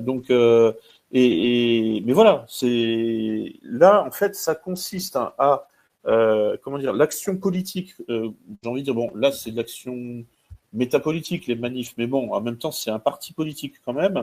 Bref, bon, moi, aujourd'hui, je soutiens je soutiens l'action au moyen des partis politiques, dans la mesure où je suis pas à la campagne, j'ai pas les moyens de m'exiler sur la planète Mars. Enfin voilà, je suis au cœur du système. Non mais c'est vrai, enfin, voilà, je suis dans une mégapole sous contrôle du pouvoir mondial. Je fais avec ce qu'on me laisse comme moyen d'expression. Et donc, à partir de là, bon, je me dis, ce que je pense, c'est que, bon, plutôt que d'essayer de sortir du système qui nous fait du mal, essayons de le subvertir de l'intérieur. Ouais, c'est ce que je C'est dis là exactement ça la question qui était posée. Comment, alors si on peut pas, voilà, comment une telle société peut évoluer si on change d'angle? C'est la question qui est posée par Gabi. Voilà. Voilà, et c'est un peu la question que je pose, c'est comment pirater les pirates, comment subvertir la subversion, puisque en gros, bon, donc on vit dans un système de subversion des mentalités, de subversion de l'esprit, bon, bah, comment subvertir la subversion pour revenir sur des bases un peu plus naturelles et un peu moins artificielles et comment dire, on n'arrêtera pas le progrès technique, évidemment, mais ce que je veux dire, c'est entre le transhumanisme idéologique de Klaus Schwab ou je sais pas ou d'autres, et puis le progrès technique, bon, qui évolue tranquillement. Là, bon, récemment, là, il y a Elon Musk là qui a réussi à faire des implants électroniques dans le cerveau. Il dit oui, voilà, ça permet de rendre la vue aux aveugles, etc. En fait, c'est comme les miracles de Jésus, etc. Bon, on comprend. Enfin, le progrès technique, effectivement, permet de soulager les souffrances des mourants en fin de vie, les soins palliatifs, tous ces trucs-là. Bon, en fait, de toute façon, on ne peut pas arrêter. C'est la technoscience qui écrit l'histoire, donc ça, on ne l'arrêtera pas. Et ça modifie évidemment la culture, ça modifie la nature humaine. Bon, mais il y a différentes vitesses après. Donc, je pense que. Mais donc, en fait, il faut agir au cœur du système. Enfin, moi, c'est je dirais, l'option que j'ai choisie à titre personnel après avoir éliminé les autres. Donc, c'est totalement pragmatique. C'est par élimination. À une époque, je pensais premièrement déjà m'expatrier. Ça, quand j'avais 25-30 ans, je ne pensais pas rester en France. Je ne me voyais aucun avenir dans ce pays. Bon, ensuite, je pensais rester en France, mais vivre en autonomie dans une ZAD, enfin bref, dans le Larzac. Oui, voilà. Enfin bon, dans Faire des un, pulls en laine de mouton. voilà, c'était un peu ça. Enfin, donc dans un environnement oui, enfin c'est ça, à mi-chemin entre, en gros, le survivalisme et la ZAD, enfin un truc comme ça.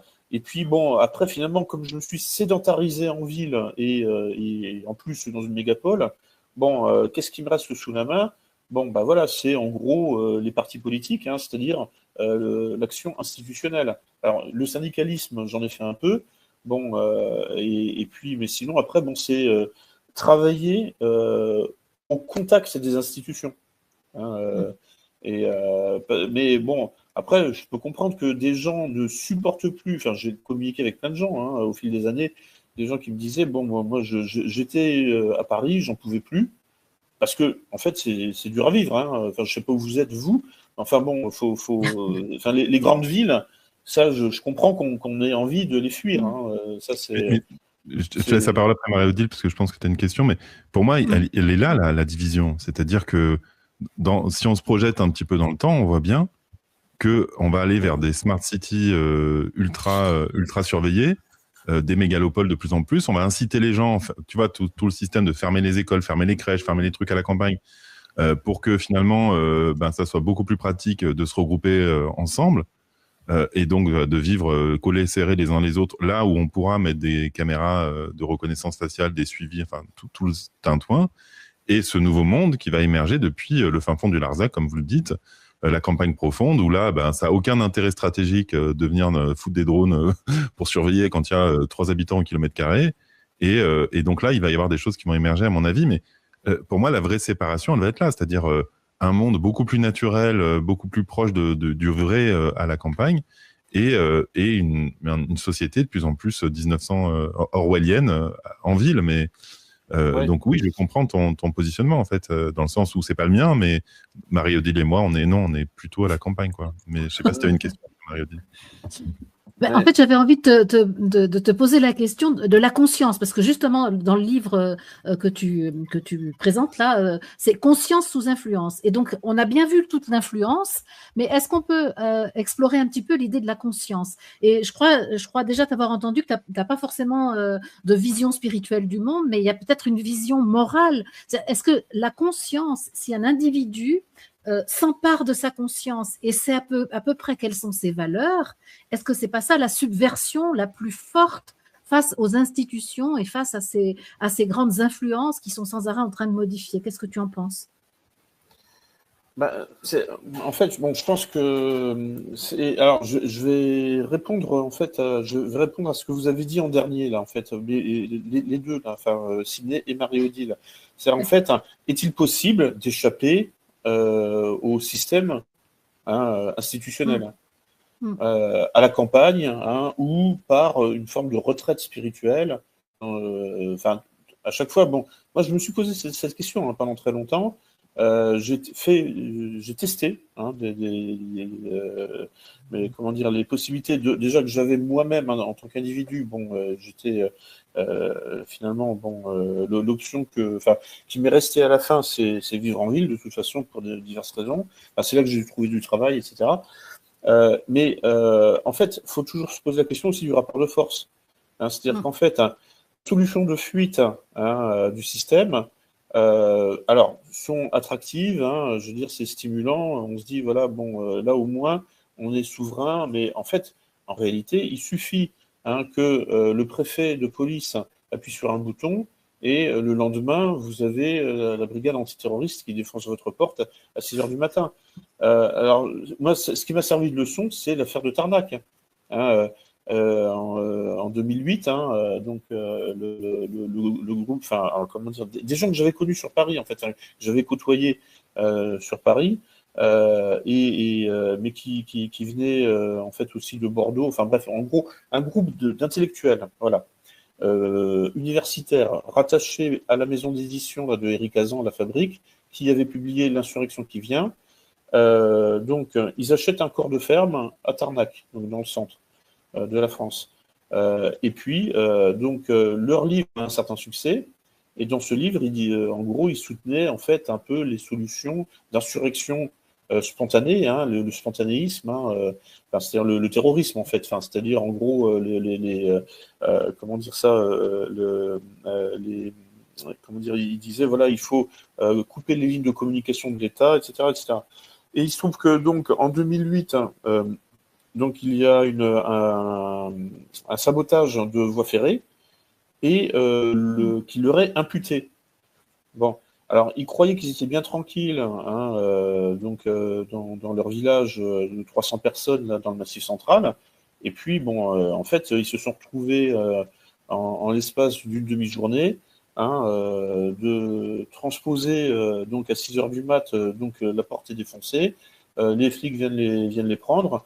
Et puis, ils étaient sur l'île de la Cité, à la préfecture de police de Paris, dans la journée. Et puis ensuite, c'est parti pour 10 ans de procédure. Donc déjà, premièrement, un an et demi de détention provisoire pour Julien Coupat, par exemple. Enfin, c'est le nom qui ressort, hein, de cette affaire. En fait, il y en a 2-3 là qui ont fait de la détention provisoire pendant plus d'un an. Et puis ensuite, c'était les libertés surveillées, etc. Enfin, voilà. Bon, ce que je veux dire, c'est que en fait, en gros, bon, on n'échappe pas, hein, à l'œil de Big Brother. Hein. Big Brother nous regarde, hein, il sait exactement, ils sont parfaitement informés. Les renseignements généraux, comme on disait à une époque, aujourd'hui, la DGSI, c'est parfaitement tout ce que nous faisons en temps réel. Hein. Là, ils sont en train de nous écouter. Alors, on les salue, on les embrasse. Hein. Oui. Voilà. Et donc, à partir de là, bon, moi, je sais que je ne peux pas échapper, en fait, à la surveillance de l'état profond. C'est totalement illusoire. En 2008, les camarades de Tarnac n'y ont pas échappé, alors, a fortiori aujourd'hui, hein, 20 ans plus tard, quasiment. Ouais. Mais c'est peut-être pas ça la direction. L'idée, c'est peut-être pas de... Parce que quand tu vois le livre, tu t'imagines que, voilà... forcément, ce livre dérange. Et je crois qu'il y a une autre manière de faire une troisième voie qui n'est pas une opposition même à la campagne, même, mais qui est peut-être tout simplement, tu vois, d'être heureux, d'être bien. Tu vois, je veux dire, on peut tout simplement bien manger, bien vivre, célébrer la vie. Et ça peut... en fait, pour moi, c'est quand on remet le vivant dans sa vie, et qu'on est en joie parce qu'on regarde son potager, ses tomates pousser, parce qu'on a 3 poules et je sais pas, et parce que, tu vois, enfin, n'importe quoi. Mais je veux dire, quand on célèbre la vie, je veux dire, quelque part, la mort, parce que pour moi, il représente un peu ça, elle est un peu jalouse, tu vois, et elle aussi, elle veut célébrer la vie. Et du coup, tu vois, tu fais pas un acte terroriste ou terroiriste à la rigueur, tu vois, en plantant 3 tomates, tu vois, mais je pense que peut-être, tu vois, c'est souvent le système, il n'est pas forcément en opposition totale aux bonnes idées. Il peut même avoir envie de changer lui-même. Et je cite un exemple, pour moi très parlant, c'est l'imposition de la nourriture bio. Tu vois, on pourrait dire que finalement, ça pourrait être contre la malbouffe, contre l'agroalimentaire, mais en fait, finalement, le système, il s'est adapté. Et tu as des rayons bio maintenant dans toutes les enseignes. Donc, je veux dire, et le bio pourrait être une forme de changement profond. Soyons comme le bio pour les supermarchés, en fait. Et le système, il va pas nous rejeter. Il va nous intégrer, nous absorber, peut-être, tu vois. Et c'est ça, pour moi. Oui. Oui. Alors, effectivement, bon, le bio, alors, après, il faut vérifier si c'est toujours un long bio. Hein. Non, mais bien sûr, il y a plein de dérives, il y a du faux bio, oui, bien sûr. Donc, effectivement, ça, c'est une réussite, je dirais, on pourrait dire, c'est un retour du réel payant. Voilà. Mais justement, il faut s'inspirer de ça. Hein, il faut réussir, en fait, en quelque sorte, à réussir. Il faut réussir à réussir.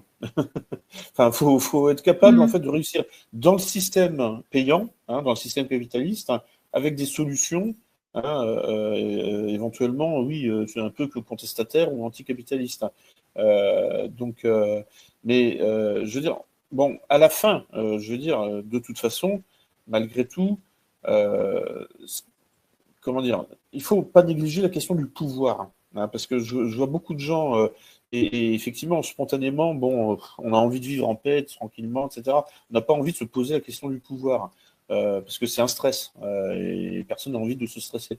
Bon, mais à un moment, il faut se poser la question d'assumer le pouvoir, parce que en fait, hein, comment dire, même si on arrive à créer une espèce, en quelque sorte, d'espace, de petit bastion personnel, ou entre amis, où en fait, j'avais inventé le concept de BAD à une époque, de base autonome durable. C'était en fait je m'étais inspiré de la zone autonome temporaire de Hakim Bey. Enfin, je ne sais pas si ça vous dit quelque chose, mais bon, c'était Pas moi. bon, c'était un concept en fait dans les milieux d'ultra-gauche qui était un peu à la mode à une époque.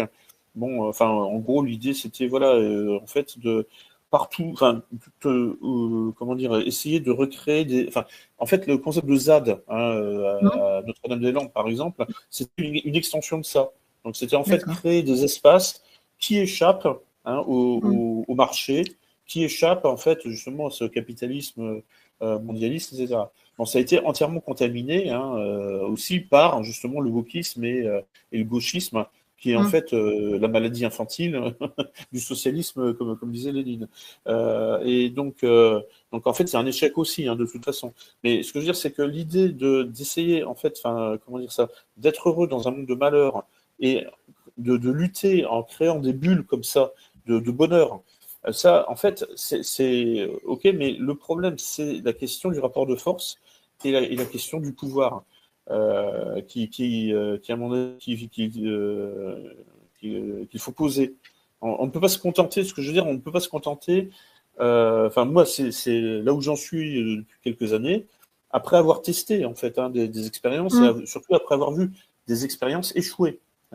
L'expérience de Tarnac, c'était ça. C'était en fait, en gros, le projet des camarades là, c'était, ils avaient donc en fait acheté une épicerie.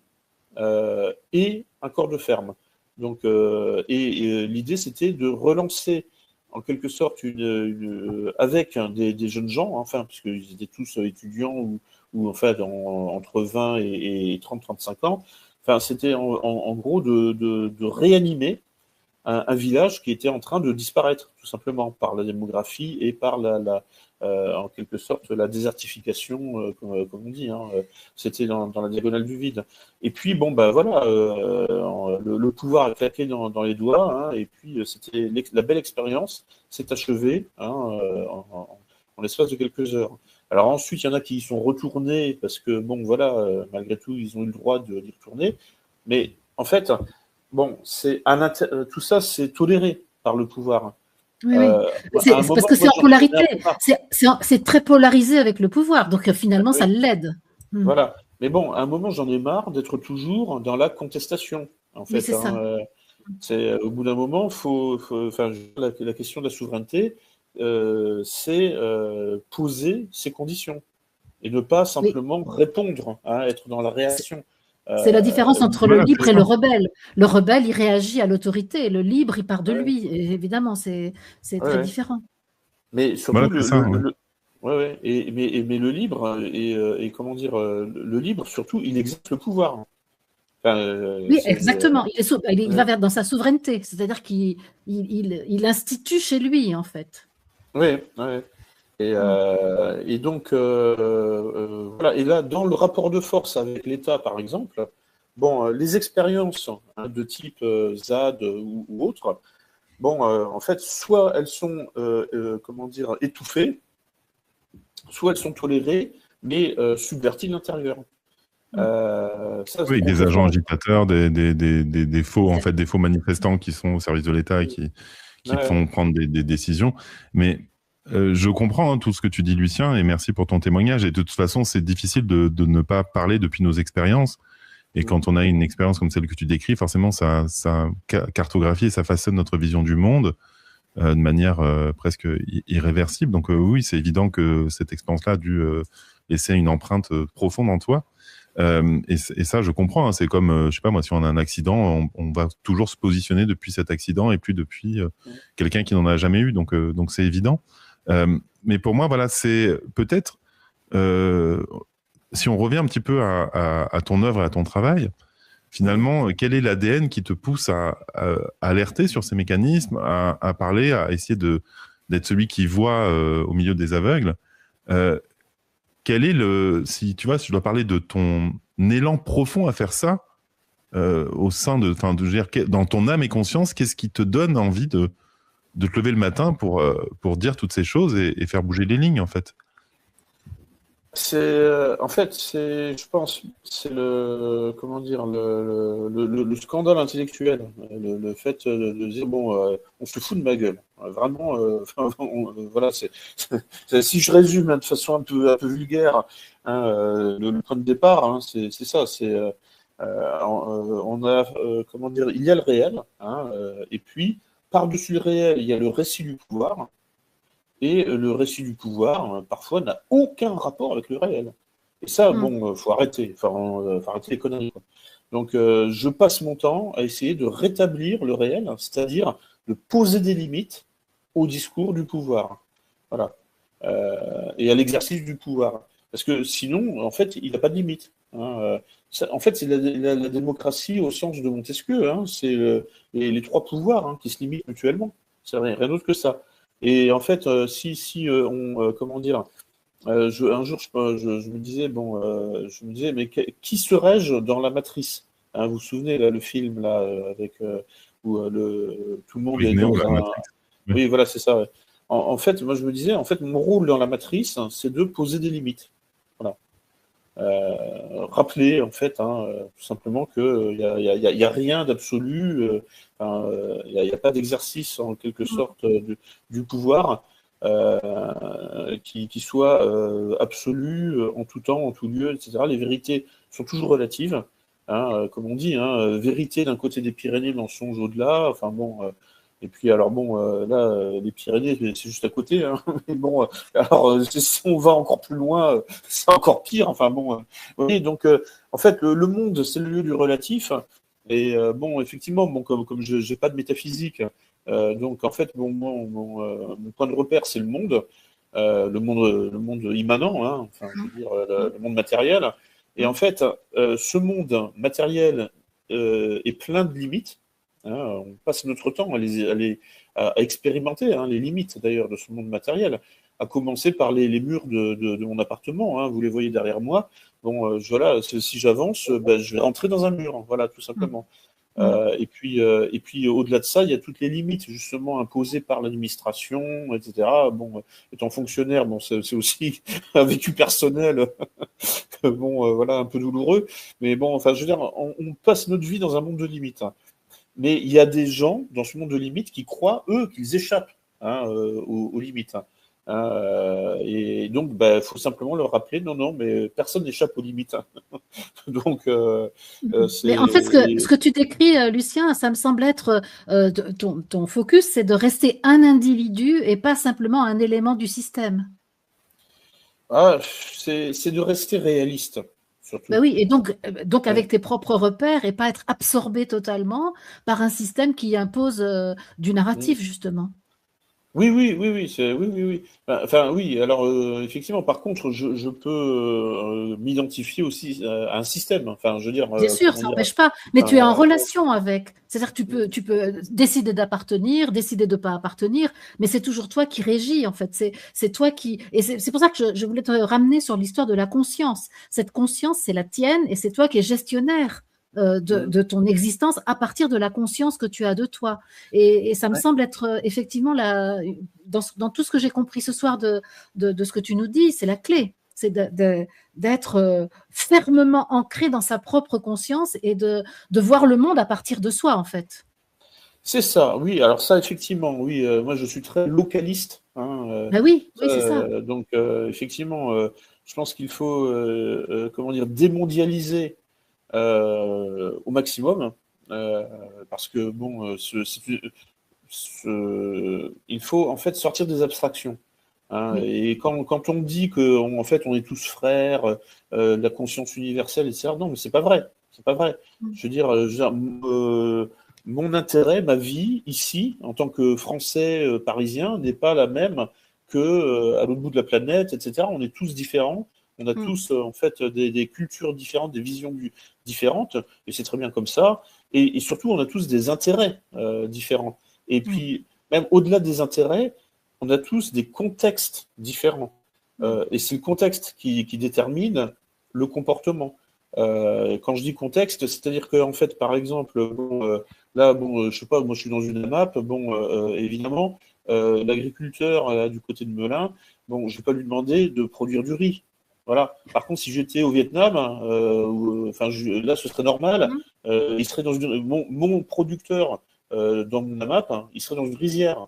Et j'attendrais qu'il me file qu'il m'apporte des sacs de riz. Là, ici, je lui demandais de la salade. Enfin, vous voyez, en fait, c'est le contexte réel, concret, Tout en à fait, fait, hein, tout à fait. au sens écologique. Je veux dire, c'est au sens de l'environnement physique. C'est De ça l'écosystème. c'est ça, l'écosystème Ouais, matériel. Local, oui, absolument, C'est ça, absolument. voilà. Et qui Mais donne c'est une singularité Tout qui à fait de tout toi à un fait. être unique, absolument unique. Voilà. Il y a une question, je pense qu'on peut s'approcher de la conclusion avec cette question, c'est comment vois-tu l'avenir en fait? En fait, je me dis, l'avenir, là, c'est, comment dire, alors, au niveau géopolitique mondial, quoi, enfin, en gros, parce que c'est un J'imagine peu. qu'il peut y avoir plusieurs axes Au de niveau de réponse. l'être singulier et de l'être singulier que tu es aussi, Voilà, hein, c'est ça. parce que les deux, Ouais. les deux vont être Il peut y intéressants. avoir plusieurs réponses selon les axes que tu décides de développer. Ouais. Oui, non, mais bon, ma petite vie personnelle n'a pas d'importance, hein, mais bon,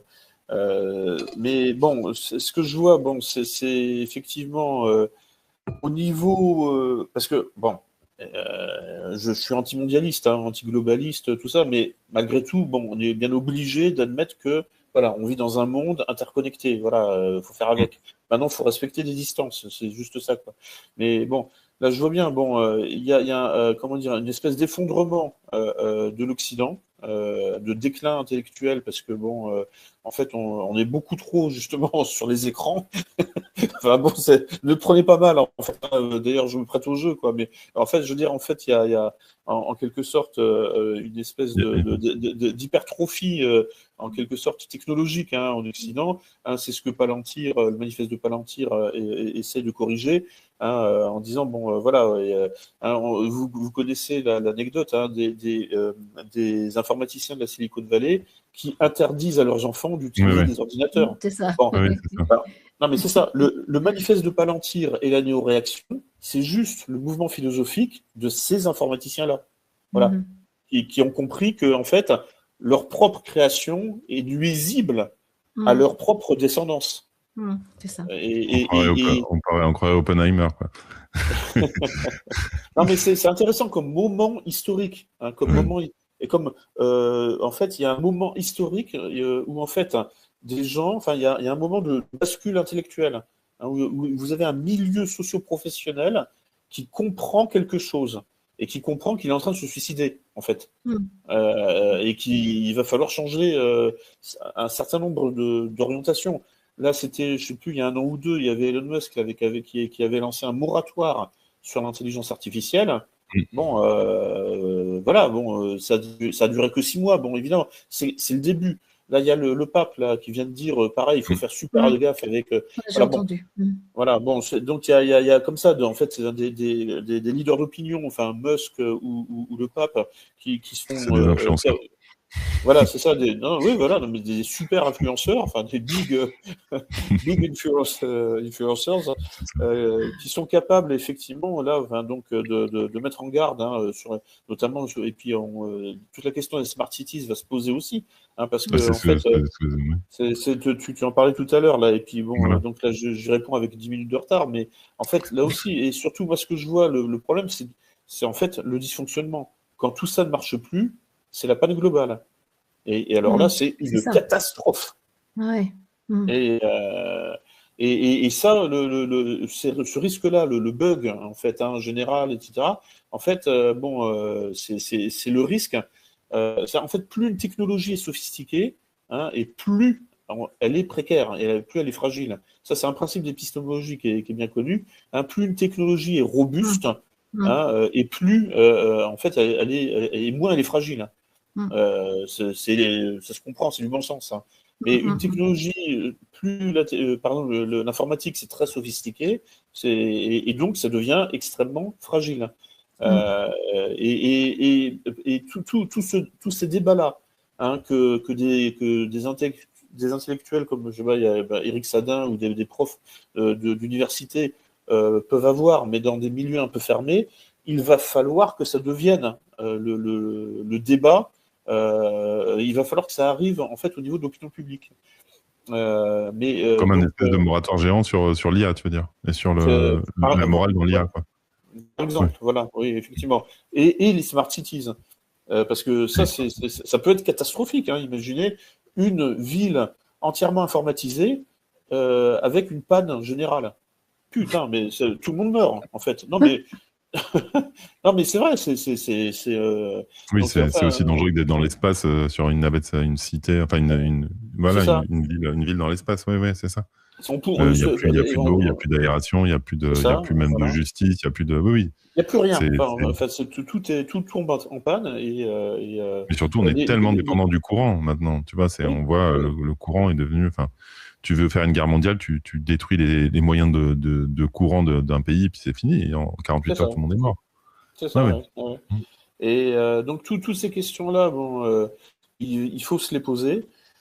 Et donc, oui, comment je vois l'avenir il va falloir trouver des modus vivendi, enfin, c'est en fait des solutions de compromis avec la technologie, parce que, de toute façon, on n'arrête pas le progrès, et tout ce qui est faisable sera fait. Ça, c'est le principe de base de l'histoire des sciences et des techniques. Tout ce qui est faisable sera fait, y compris les pires atrocités, et les pires monstruosités. C'est-à-dire que ce qui nous attend, parce que là on parle de l'IA, c'est-à-dire en gros c'est les robots, le problème. Les robots hybridés avec les humains. Mais la prochaine étape, c'est les chimères génétiques. C'est-à-dire en fait les chimères humains-animales. Ça va sortir dans 5 ans, dans 10 ans. Et ça on le voit dans les sociétés, dans l'état profond, ils ont souvent des espèces de masques, de trucs, on voit souvent les Rothschild avec des masques d'animaux, des choses comme ça. Je pense que c'est leur grand fantasme de créer des chimères, oui. Ça se voit, oui. Donc en fait, toutes ces questions-là vont se poser à l'avenir, et donc en fait, c'est toujours la question des limites. Quelles sont les limites que nous fixons à la technoscience? Est-ce qu'on lui fixe les limites ou est-ce qu'on se laisse aller à l'ivresse en quelque sorte de l'innovation technologique sans limite? Ça pour moi c'est les seules questions en fait qui se posent, qui se posent vraiment. Elles ont été traitées par la science-fiction dans Dune, ou dans des œuvres comme ça, et puis ça c'est au niveau général. Et puis après, il y a les questions, je dirais, de court terme ou de moyen terme. C'est effectivement l'insécurité ou ce genre de choses. Parce que dans les grandes villes, il y a quand même un problème. Les cambriolages se multiplient. Ça touche tous les quartiers maintenant. Même les riches sont touchés. Alors ça, c'est des questions plus locales pour le coup et vraiment pratico-pratiques. Mais ça c'est la politique politicienne. Là, on n'est pas dans les grands débats d'avenir. Mais là, sur Paris, ça devient démentiel, quoi. Je veux dire, ça n'arrête plus, quoi. Les cambriolages, les fous dans la rue qui gueule tout seul, ça devient un peu dingue. Mais Lucien, tu nous as dit tout à l'heure que toute cette ingénierie sociale, c'était au service du capitalisme. J'espère ne pas trahir ce que tu nous as dit. Et ma question, c'est, y a-t-il aujourd'hui une alternative au capitalisme? Parce que de mon point de vue, depuis la chute du mur de Berlin, en fait, il n'y a plus d'alternative au capitalisme. Avant, il y avait ce bloc de l'Est, il y avait un peu ce rêve socialiste, etc. Mais aujourd'hui, quelle alternative y a-t-il au capitalisme? Et qu'est-ce qui pourrait donner envie aux gens de courir pour autre chose que le capitalisme? Déjà, je me permets de te corriger, Marie-Odile, le capitalisme est déjà mort. On est déjà au libéralisme, voire au néolibéralisme, voire. Tu vois, je pense que le mot capitalisme déjà est désuet depuis au moins 40 ans. J'ai repris le terme de Lucien, mais on peut effectivement aller sur un autre mot si tu veux. Oui.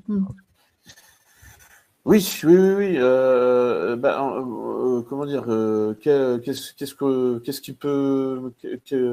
qu'on peut donner comme projet, comme horizon commun? Quelle alternative? Voilà, qu'est-ce qu'il y a d'autre chose d'intéressant? Oui. Justement, en fait, en gros, un marché limité, hein, c'est-à-dire, en fait, le localisme, en fait, peut être une alternative, hein, au capitalisme dans sa version monopolistique. Mais après, bon, effectivement, il y a tout le débat sur le libéralisme, en fait, qui est passionnant, parce qu'il y a plein de trucs, il y a plein de trucs bien dans les libéralismes, hein. Quand on étudie ça vraiment tel que ça apparaît au XVIIIe siècle, il y a des choses à prendre, dont il faut s'inspirer. Enfin, je veux dire, le libéralisme a aujourd'hui à peu près 3 siècles d'existence. Il y a beaucoup de conneries, hein, ou beaucoup d'hypocrisie aussi, en fait. Parce que très, très souvent, en fait, le libéralisme, c'est simplement le faux-nez du capitalisme, et du C'est capitalisme au ça, sens monopolistique, hein, purement, et exactement. qui prétend en fait soutenir la liberté d'entreprendre, alors que bon, en fait, c'est juste un jeu de Monopoly, quoi. Donc bon, mais là aussi, en fait, là, pour le coup, comment dire ça, ce n'est pas un débat purement rationnel. Il y a beaucoup d'enjeux, comment dire, il y a beaucoup Affectif. oui, c'est ça, et puis d'enjeux intéressés, hein, sur ces questions-là. Enfin, D'accord. c'est en ce sens que, enfin, quand je dis que c'est pas purement rationnel, c'est pas purement désintéressé, au sens où Oui, c'est d'accord. pas un débat d'idées pures, hein, entre, C'est ça. voilà, quand Margaret Thatcher disait There is no alternative, hein, vous vous souvenez, là, dans les années 80, c'est-à-dire il n'y a pas d'alternative au marché libre. Bon, en fait, ce qu'elle voulait dire, c'est qu'il n'y a pas d'alternative à la City, c'est-à-dire à Oui, la c'est ça. finance, et voilà. Bon, donc, en Absolument. réalité, c'est une escroquerie intellectuelle à ce niveau-là. Vous voyez, le libéralisme, là, dans cette dimension-là, c'est juste, en fait,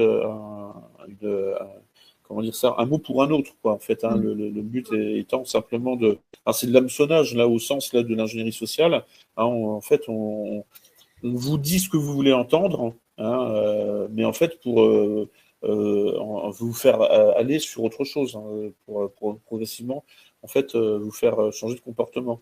Mais bon, donc oui, enfin bon, c'est vrai que bon, tout ça, c'est des débats, en fait. Voilà. Ça mérite des heures et des heures. Bon, mais comment sortir, ou quel projet alternatif au capitalisme? Bon, moi, je propose une forme de communautarisme, je dirais soft, quoi. Enfin, je veux dire, vivons entre gens qui partagent les mêmes valeurs. Voilà. Ouais. Euh, Des micro-sociétés, quoi. Plutôt des choses qui sont un peu des organisations communautaires, mais à échelle humaine, parce que dès que ça devient pléthorique, ça perd de son sens, non? Oui, en fait, alors ça dépend. Enfin, comment dire, par exemple, bon, la Chine parvient à maintenir une forme d'homogénéité quand Oui. même, hein, sur 1 milliard, hein, à peu près enfin, il y a quoi? Il y a 1,5 milliard de Chinois. Bon, il y a 1 milliard de Han, hein, c'est l'ethnie majoritaire. Après, il y a les ethnies minoritaires, mais qui se reconnaissent quand même comme chinoises, hein, et donc qui adhèrent au projet chinois. Bon, enfin. Voilà, en fait, bon, c'est un débat. En fait, en gros, on a le choix entre l'entropie et la négantropie, quoi. L'entropie sociale, c'est-à-dire en fait la désagrégation, le Ça se morcellement, dégrade. voilà, la fragmentation, c'est-à-dire en fait l'atomisation, hein, et puis et ça, c'est ce que Ou la nous fusion, oui. subissons, c'est ce que nous subissons en ce moment, hein, en Occident. C'est une Mm. atomisation complète. Mm. Et puis renforcée par le wokisme, etc. Euh, et donc, il faut lutter contre cette atomisation, hein, et injecter des mécanismes de négantropie, hein, Mm. donc De de cohésion. création, de cohésion, d'ordre, d'unité. Mm. Le valorisme. Il faut créer le valorisme. On va se Oui, réunir par valeur commune. oui, ouais. Déjà par langue commune, hein, par code Oui. commun. Non, mais parce Mm. que bientôt, on va arriver à une situation, là, en France, où en fait, il y aura plusieurs langues sur le même territoire. Mm. Non, mais on y va, hein, c'est la pente, là, sur L'IA laquelle elle-même a son sur propre laquelle on. langage. Mm. Et c'est-à-dire qu'en fait, oui, puis en fait, bon, les communautés immigrées, en fait, qui n'apprendront pas le français, par exemple. Parce que c'est déjà le cas. Moi, j'habite dans un endroit où il y a plein d'anglais, ils ne parlent pas français, hein, ça c'est sûr. Hein. En Poitou-Charentes, je peux te dire que j'entends plus facilement parler l'anglais dans les rayons de supermarché que le français, pratiquement. Oui, alors, mais là, c'est plutôt des touristes, je pense, ou alors des retraités. Non, il y a beaucoup d'habitants, parce que comme l'immobilier est tellement cher en Angleterre, qu'ils viennent habiter dans des endroits… il y a beaucoup des gens du Pays-Bas aussi chez moi. Oui, c'est ça. Les Flamands ils s'installent. Hein. Ils s'installent. Ils vivent en Provence toute l'année. Hein. Oui, on parle dans les grandes villes, c'est une autre immigration, mais là, c'est une autre façon de parler une autre langue. Hein. C'est pour ça que c'est remarquable. Mais ça va, enfin, juste pour donner un exemple, bon, là où je travaille, par exemple, le personnel de nettoyage donc, est d'origine extra-européenne, mais ça peut avoir des conséquences graves. Par exemple, s'il y a un incendie ou un problème, parce que la plupart, quand ils arrivent au début, ils parlent à peine français. Ils connaissent 3 mots, c'est oui, merci, au revoir, etc. quoi, et puis c'est tout. Et là, bon, ça peut… En fait, à partir d'un certain seuil, le polyglottisme, enfin, je veux dire, la multiplication des codes de communication, en fait, ça handicape le fonctionnement de la société. C'est le problème du mondialisme de manière générale. Hein. On voit, c'est le problème à l'ONU, c'est le problème même au sein de l'Europe. Hein, on voit bien qu'il n'y a pas une Europe, ça n'existe pas. Enfin, il y a tellement de façons de penser. C'est un rêve, l'Europe. On va essayer de conclure un petit peu. En tout cas, je vais remontrer une dernière fois le livre qui était le sujet de départ de notre émission. Et je remercie ton éditeur, donc Culture et Racines, qui nous a envoyé le livre Conscience sous influence. Donc c'est pas toi qui l'as écrit, hein, c'est Stuart Ewen. Donc toi tu es le préfacier de ce livre et tu es toi-même auteur de nombreux livres, notamment sur l'ingénierie sociale. J'ai plus le titre de tes livres, mais je vais aller dans les notes que Marie-Odile m'avait fait. J'ai sous la main, j'ai le dernier, là, en fait, c'est celui-là. C'est Gouverné par le chaos, non? C'est l'ingénierie sociale. Comprendre l'ingénierie sociale aux éditions Contre-Culture. Ah ben voilà. Eh ben super. Écoute, je sais pas si tu as encore des questions, Marie-Odile, sinon on peut se diriger doucement vers la fin. Moi, j'ai passé une excellente soirée à comprendre ce que tu nous as apporté. Je trouve ça formidable. Je trouve que c'est très éclairant et il est vraiment urgent que les individus se rendent compte des influences, des champs d'influence dans lesquels on vit. Parce que combien de fois croyons-nous aimer telle chose et alors qu'en réalité, on est juste dans une opinion qui a été totalement fabriquée par notre environnement. Moi, je me suis rendu compte de ça aussi plein de fois dans des sujets. Ouais. Bah oui. Donc, merci d'avoir mis la lumière là-dessus et je pense que c'est moi qui suis très intéressée par la conscience individuelle et la souveraineté individuelle. J'ai bu du petit lait avec tout ce que tu nous as dit. Merci en tout cas. Merci encore, Lucien, pour ton érudition et tes partages et ta générosité dans tout ce que tu nous as proposé ce soir. Et c'est bien pour nous de recevoir justement des personnes qui ouvrent notre champ de compréhension, de conscience, parce qu'on est beaucoup dans les mêmes façons de penser dans nos milieux. Nous, c'est des chaînes plutôt, on va dire, autour de la conscience. Et donc là, ça fait du bien de la relier beaucoup plus à la société moderne de consommation, d'influence. Et donc, merci pour ça. Je te laisse peut-être la conclusion, Lucien, si tu as envie de conclure notre échange. En tout cas, je rejoins Marie-Odile. J'ai passé un moment génial. Écoutez, moi aussi, c'est sympa. Et effectivement, comment conclure peut-être en essayant d'être optimiste, parce que c'est vrai que il y a des options.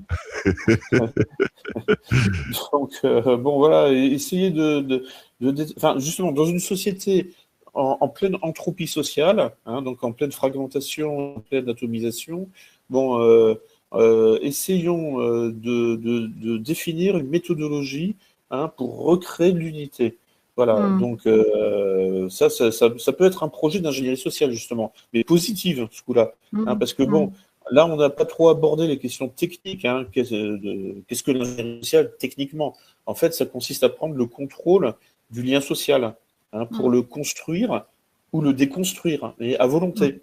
En fait, c'est une approche mécanique du lien social, et c'est-à-dire qu'on aborde la société comme un jeu de mécano, ou comme un jeu de Lego, quoi, en fait, qu'on va construire et déconstruire à volonté. Et donc, en fait, tout ce qui est, en gros, lien social et donc subjectivité, c'est abordé comme un objet. En fait, c'est ce qui est un peu bizarre, en fait, dans un premier temps, parce que c'est contre-intuitif. La subjectivité, bon, c'est subjectif, et donc on n'aborde pas ça de façon scientifique en général. Et là, bon, il s'agit d'aborder le lien social, de manière scientifique, très, très, très froide, et très mécanique, pour le construire, pour le déconstruire, et le reconstruire à volonté. Comme le team building, c'est une méthode de management, la construction d'équipe, team building en anglais, voilà.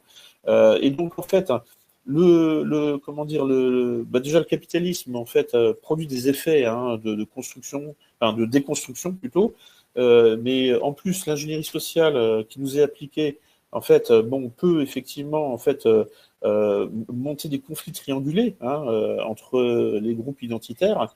Bon, essayons donc, pour pacifier la société, d'essayer de trouver les dénominateurs communs entre les différentes parties de notre société française, très hétérogène. Alors, il y a les Anglais qui nous envahissent maintenant. Enfin, ils ont déjà essayé à l'époque de Jeanne d'Arc, et là, ils recommencent. Mais bon, après, bon, il y a des gens qui viennent de tous les coins du monde, en réalité. Bon, voilà, les Chinois sont en train d'acheter tous les bureaux de tabac. Et puis, bon, il y a l'immigration dont on parle le plus souvent, africaine, nord-africaine, etc., évidemment. Bon, bref, en tout cas, voilà, on a l'impression que le monde entier s'est donné rendez-vous en France. Donc, bon, ça va, à un moment, ça va poser problème, c'est sûr. Parce que, bon, ça devient trop complexe. Vous voyez ce que je veux dire? Complexe au sens où ça devient trop multiple. Il y a trop de choses qui cohabitent, enfin trop de codes de communication qui cohabitent. Donc forcément, c'est explosif. Donc essayons malgré tout, de rétablir un peu d'unité là-dedans, un peu d'ordre, et donc essayons de trouver les points communs, les dénominateurs communs, et pour essayer de s'en sortir par le haut, quoi. Parce que sinon, c'est la guerre civile. Enfin, là, je veux dire, on est sur une autoroute vers la guerre civile. Il faut quand même être conscient de ça.